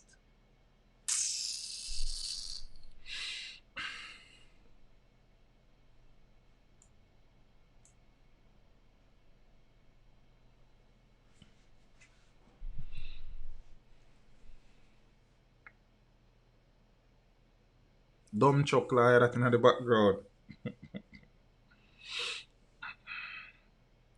Munga, anxious to get murder rap behind him, returns to court in February. Dancehall artist Munga Honorable will return to the Supreme Court for a case management conference on the 26th of February in relation to an ongoing murder case. This is a process, and Munga appreciates that. It's a process. He is really anxious to just get this behind him. But right now, he's focusing on his career. He's working on several singles and an EP. You understand? This is the time of Corona, so he's using the time in a positive way to create better music. Attorney Christopher Townsend told reporters.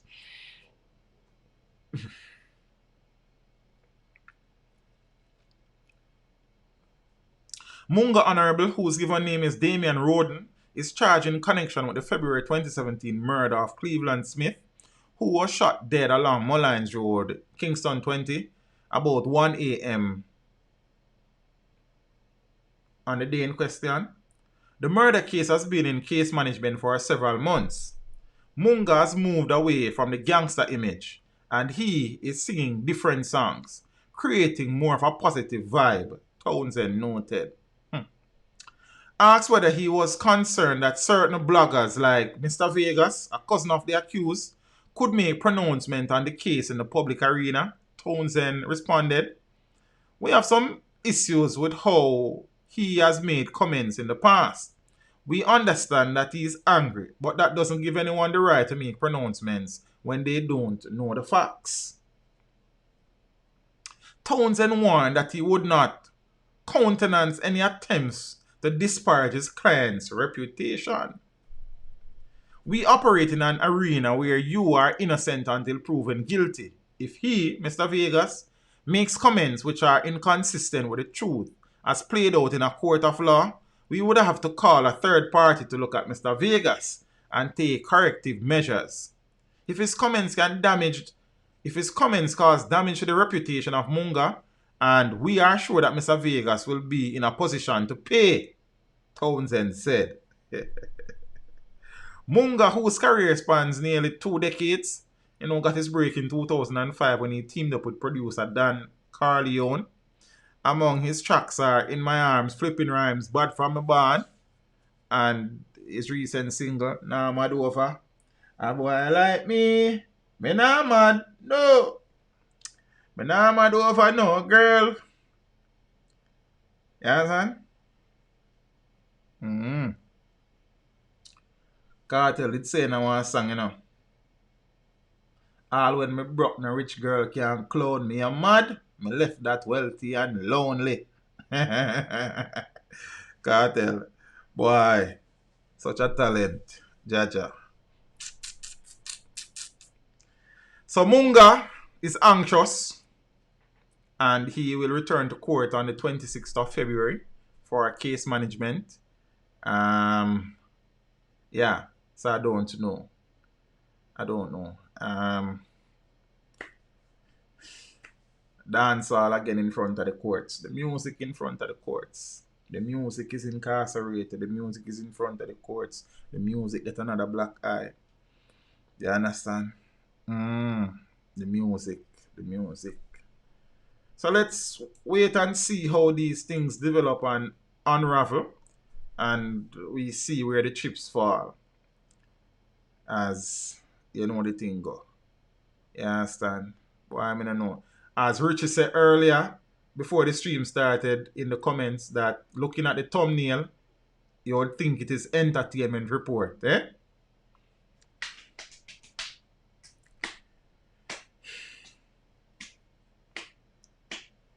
Alright, sir. Peeps, I hate that, you know. I have been talking to you for 3 hours. You understand? I start stream from day and night come now. See, but that was the last topic for tonight though. And thing, I'll see you again on Sunday.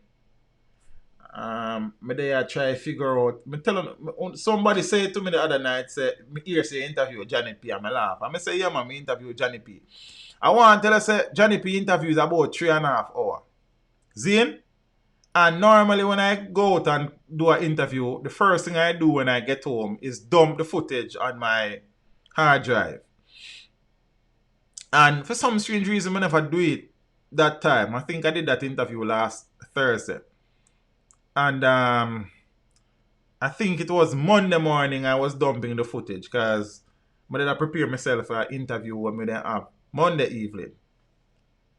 And normally when I dump it, I normally look at the video quality and I normally test the audio. And then when I listen to the audio, it's be a frying and scratching me in my ears. And I search everything, I check everything. I play one next clip. And I play from the main camera and the B camera. And I say, what go on in a dance? I don't know what go on in a dance. So I had to reschedule my Monday interview because I didn't figure out what go on in a dance. Then I had to reschedule my Wednesday interview because the dance still not clear up. And I had to reschedule my Thursday. So all interviews this week, I have to reschedule them because I still can't figure out what is the issue. And the thing is that it is not being picked up in any of the headphones where I monitor each camera. So obviously it is something between the audio recorder interface and the camera. I am experimenting with some stuff and I have ordered some stuff because I think I probably have a few little too many connections. Jan. So I don't know. So hopefully the interview with them next week can do, and the one I'm ready to do this week I go do the other week. Cause you know what I think about. You know we have some interview put on from one place, one part. So we're not short. You understand? Cause we do this thing with that, and you understand? Yeah, so Johnny P is a good sport, and he has agreed to do the interview at another time because he has some business to treat with now and him not got about for a little bit. So you know what I think. So we give thanks. Johnny P, big up yourself anyway, you understand? Because it's a beautiful sight. Time and love to watch. We see the stream pandy bite back.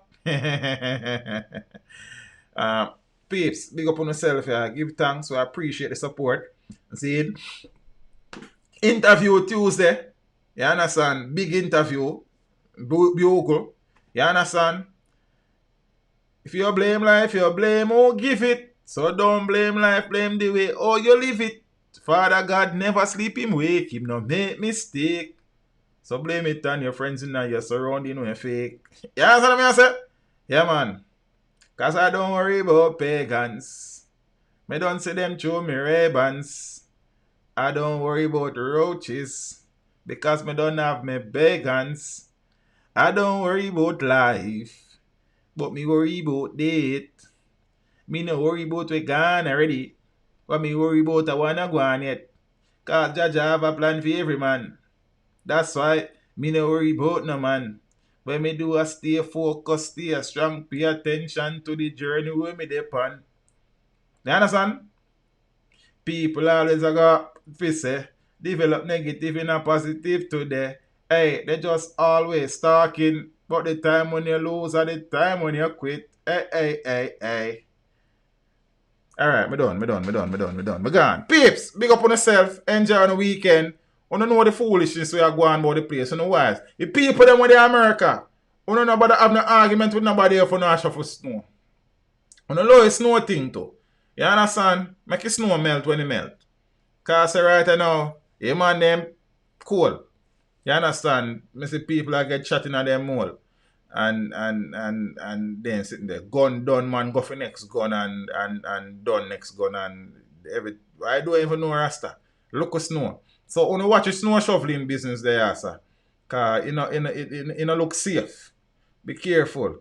You understand? I only even bother with no argument with nobody, cause as one viewer we used to say everybody feel have gun in Jamaica like America. See there now?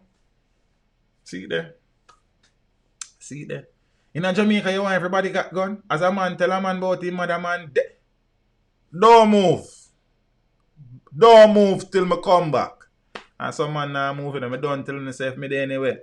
And me and a man end up in a local tanglings and he said, don't move. I gone, he now come back, they can't see me. Yeah, idiot man, tell if you don't move and you sit down and wait for him, you're a fool. Una idiot, I tell you that. You could have bad like, wow, take with yourself, because you don't know a man to come back with. Gone. He might forget see me one next time. Tell him say link me one different time. Yeah, no man can say yo let me come back and see your son and come back and see me there. You can't say me a coward but you're a fool. So me a coward and you're a fool. So everybody are sitting. You can't sit down there and wait for a man going soon come back. Yeah, then after me not like man like that. Gone. You're a fool. Peeps, big up on yourself, yeah, sir. Me serious with my thing, me nah play. For the work where me I do, them can't pay. No matter how life blurry, it fix in a hurry. Only when me I go hurry, when me can't pray. Remember for every action, there's a reaction. Negative or positive, tune your one fraction. Them can't be a real man, but I can. Cause a judge me rely on. Hey. That tune, they just me tune. I'm a tune. Coward don't run teach. Brother, me say you can't call me fool. You can't call me coward, but you're a fool. You understand? So me a coward and you're a fool, cause I gone, Rasta. Peace, big up on yourself. I said that about 6 times, I gone. You understand? Soon on Sunday, 8 o'clock, make it, you see, as I say, I try to move up the stream from 8:30 to 8. See, because 8:30 kind of late. You understand? And then enough time, no food not up on the YouTube plate. See, so by the time you come through the gate, you're just late. We don't know, it does not make no sense after a while. So I'm gone. Enjoy your weekend, have something nice to drink. If you must drink, do not drive. If you must drive, do not drink. When you go road walk with all the cash what you need. See? Them only for jewelries and bangles and fandangles. Then yeah, you work for and your money by. But people will take your life and take them. You understand? The people that are living on them phone and road want to come out. Use the phone, them only one who need them. Keep them in your pockets and in your bag. You understand? If you must take public transportation, you know you try traveling in a group. A group thing kind of sticky these days. But say, take the license plate number, send it go give somebody. You understand? Describe the car, describe the driver, tell people you're there, tell people yeah, go. Always follow your instinct. If it feels wrong, it is wrong. And above all, trust no one. For the people, them every time them got toilet, them put it on them status on the top. Every time you go to Western Union, people have to know. You understand? On the top. On a fool. For the ladies, them every time them bed and lay down in them bed. Naked, everybody have to know. For the people them want to live them life, public, them private life in a public on the top. For the people them where I try to live people best life on the top. I'm telling you, say social media is a highlight reel. Not for the people them on Instagram who say them live them best life or no want to be like them. Who not live better life than them. Because some of the things that them have to do forget the things that them have to show up on Instagram. You know pretty about it. If night should become day, many of them would have to run away. You understand? And things. So you need to live the life where you can, the best way you can. And you have to learn to own your own until you can own your own. And then you have to work hard to own your own too. So you have to remember that. Peeps, big up on yourself. Walk good. Step with Jah. You know the thing go. Safe travel upon the gravel. I'm out. Thank you for tuning in. Like the stream before you go. Subscribe if you haven't done so. Remember to share the stream with your family and friends and browse the channel for more amazing content. Until next time, walk good, my friends. Teach them. Hey, yo, hello. Send the message and make it reach them. It's teach them. Right here. Warlord representing.